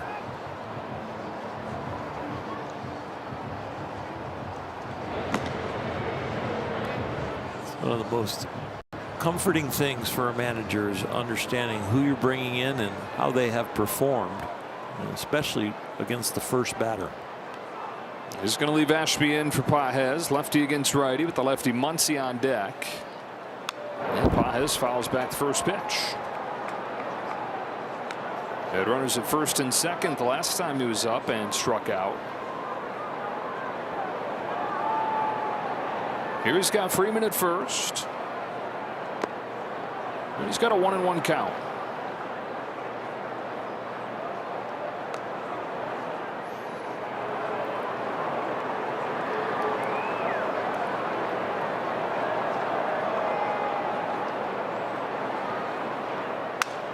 Chases, grounded to short. Ortiz to second one. Terrain to first late.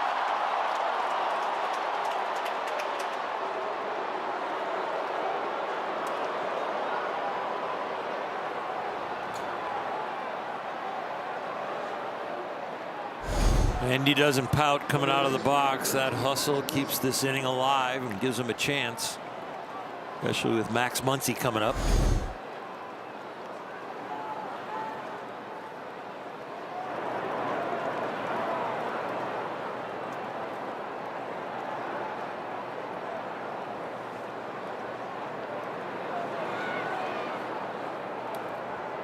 Muncy 0 for 3. 5-1, top of the 8th.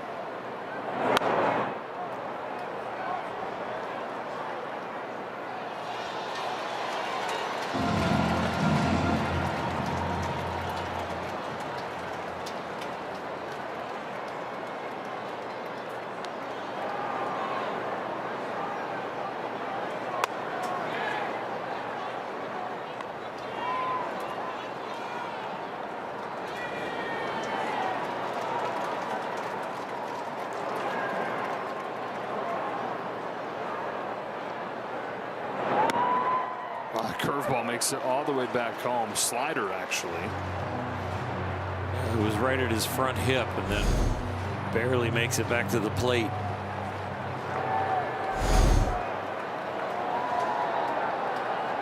Ashby had 1 and 2. Here it comes.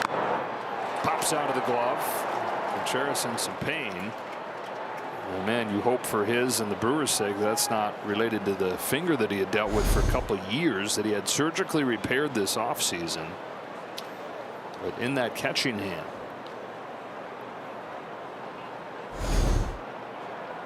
Yep, it's the middle finger on his left hand. Oh no. Freed up by being pain-free. First time in a long time. This is a heart and soul type player. First injured that finger in 2024 and played a year and a half with it broken. Can't hurt that much unless he's just got huge pain tolerance, because he's slapping his other fist into his glove. Oh no, and now Muncy gets hit up high.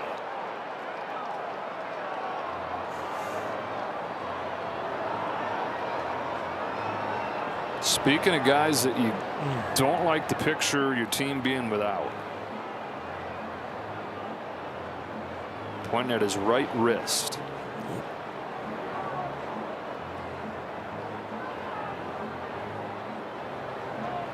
Can you move it?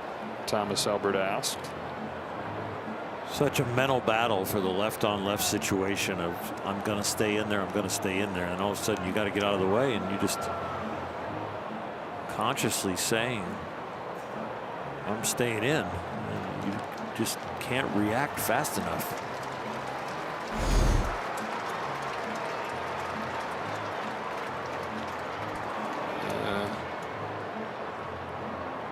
Is it knob and wrist?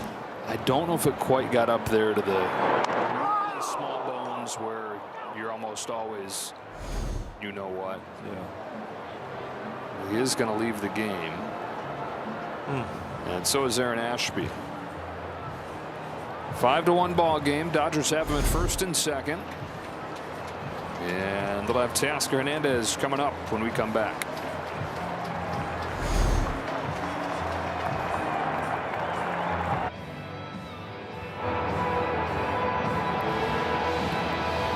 Teoscar Hernandez has been on base a couple times in this game and scored the Dodgers' lone run as the hitter here with Chad Patrick on to pitch. Similar to Aaron Ashby, back and forth between the rotation and the bullpen in his career. Lately he's turned into a weapon out of the pen. He'll pitch in some traffic also. Walks about 4 guys every 9 innings. Doesn't strike out even near as much as Ashby does. And Teo looking for that opposite field home run. His #1 pitch is his cutter, so he should be on the outer half of the plate for him. See, Espinal's the replacement for Muncy. Pages at second, Espinal at first, and a cutter that's fouled off to the right side, and strike 1. Dodgers 1 for 16 with men on base in this game.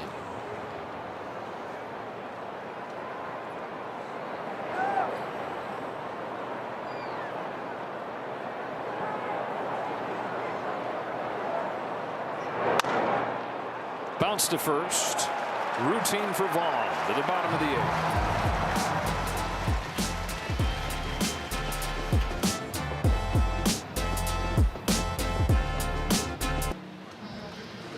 When we wrap up, Access Sportsnet Dodgers presented by Mercury Insurance with John and Nomar and Adrian.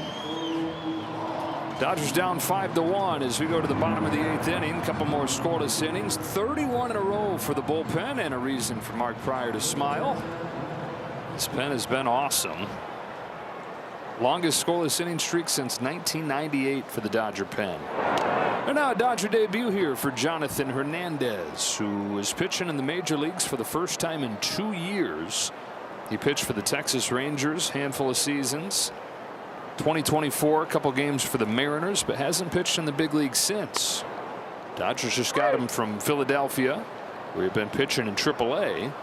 So he goes from the Lehigh Valley Iron Pigs to the Los Angeles Dodgers in the span of a few days. Faces Andrew Vaughn. And gets a bouncing ball to second for Rojas. Welcome back to the big leagues, Jonathan Hernandez.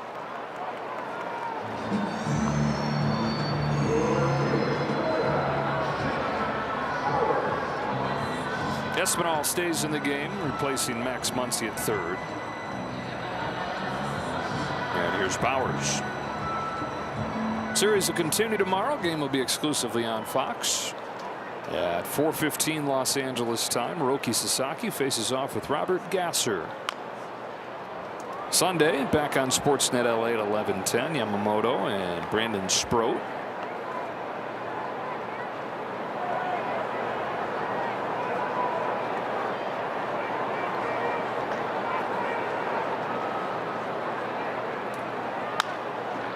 Another bouncer to second.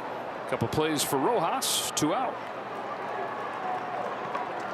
Hernandez, second generation big leaguer. His dad Fernando got to the major leagues for 2 games. The Detroit Tigers back in the late 90s, but a long pro career that took him through Korea, Mexico, Taiwan. That pitched for almost 20 years as a pro.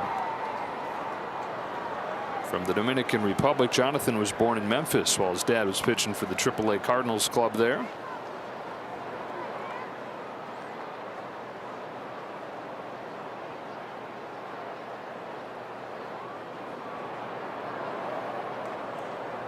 Here comes Rengifo.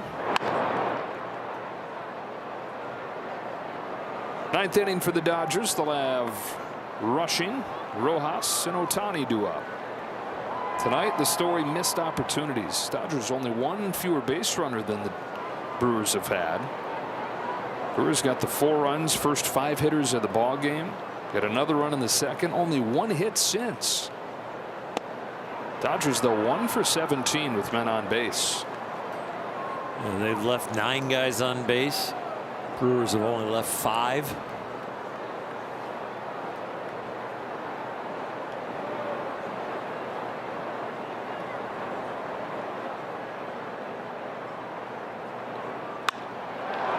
back to left. Hernandez is there. He's got it.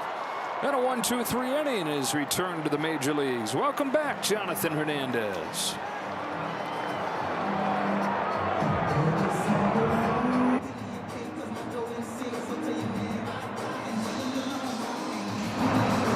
One ball game to the top of the 9th. Chad Patrick stays out there. Dalton Rushing comes up to bat. And the difference in this game, not necessarily anything the Brewers have done in these situations, just the Dodgers' lack of. And the Brewers, the one big inning. Dodgers have had the leadoff man on just about every inning, but only able to break through for the 1 run in the 7th on a sac fly from Ohtani. Rushing had a hand in that rally, breaking his 0 for 17 slide.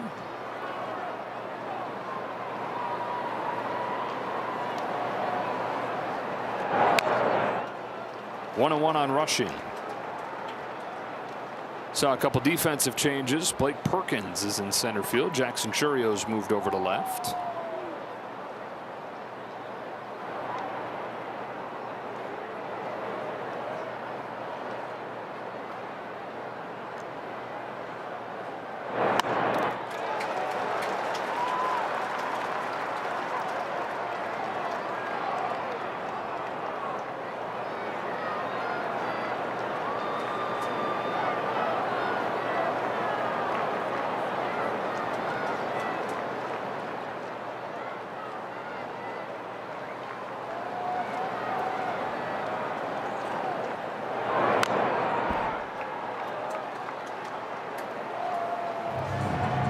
Dalton has always been a good fastball hitter. Beginning of this year, when he was so hot, he was hitting the breaking ball, which was the struggle last year. Now trying to get it back together.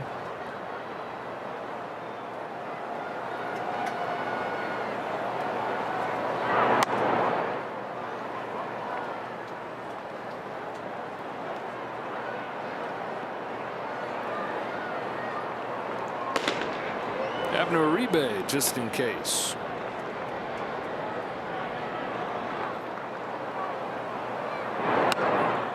Lays off and the count is full.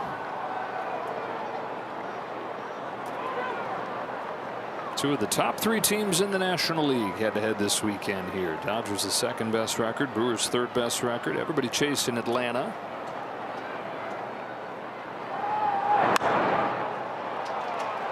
Fading down the line, Rengifo. Brewers are 35-16. And an extra innings right now against Washington. 4-4 game in the 11th in Atlanta. And talking all about Dodgers and Padres, of course, playing each other the last few days. But the Diamondbacks, sneaky. They've won 5 games in a row, and they're only 3.5 back of San Diego. Giants, other end of the spectrum, just as you scan through the division. Giants now 20-30 at the 50-game mark. It's the worst record, or the first time they've been 10 games below 500 at any point in the season in 7 years. 0-1 on Rojas.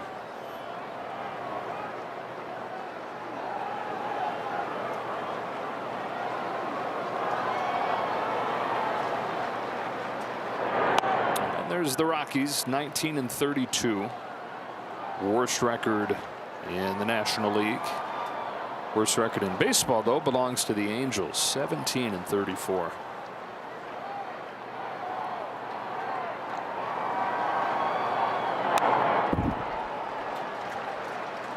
Ball and 2 strikes on Rojas.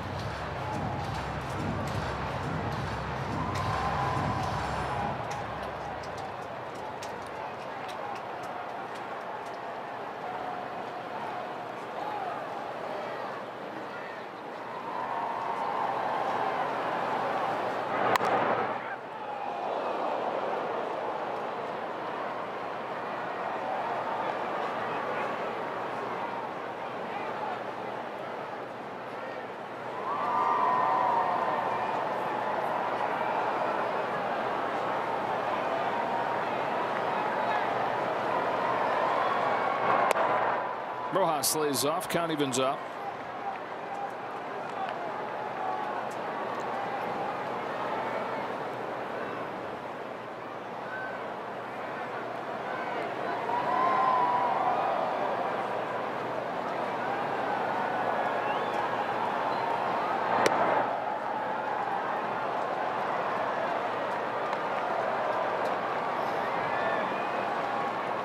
Phillies won again tonight, 17-6 since Don Mattingly took over.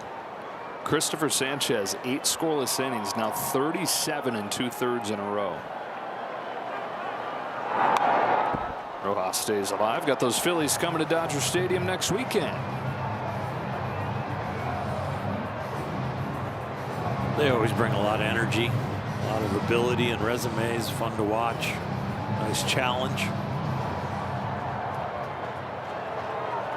And all the way back to 500.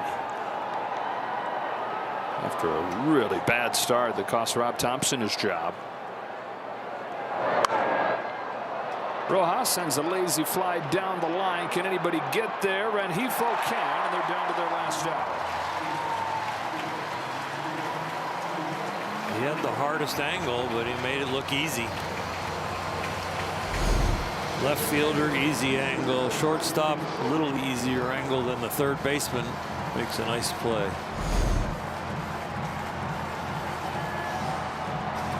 One more trip up there for Ohtani, who has had some stat sheet bingo tonight. He's got a walk, he's got a single, he's got a sac fly with an RBI, and he's also been caught trying to steal.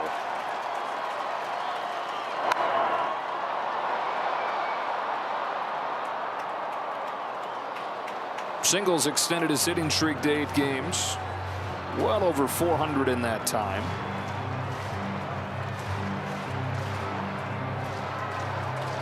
That closer to 500 than it is 400.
Fly ball left center. Chourio will end this one, and with an early blitz, the Brewers beat the Dodgers 5-1.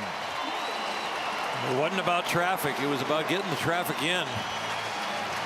Early runs from the Brewers held up. Dodgers are going to have to win the next 2 to win the series. So Milwaukee gets its 4th consecutive win. And they're 17th out of the last 22 to grow their lead in the National League Central. Game 2 of the series tomorrow, exclusively on Fox. I'll be there with you with AJ Brzezinski and Adam Wainwright and Ken Rosenthal. We'll be back with you on Sunday on Sportsnet LA. For Orl Kirsten and the rest of our crew, Joe Davis saying so long from Milwaukee, and stay tuned for Access Sportsnet Dodgers.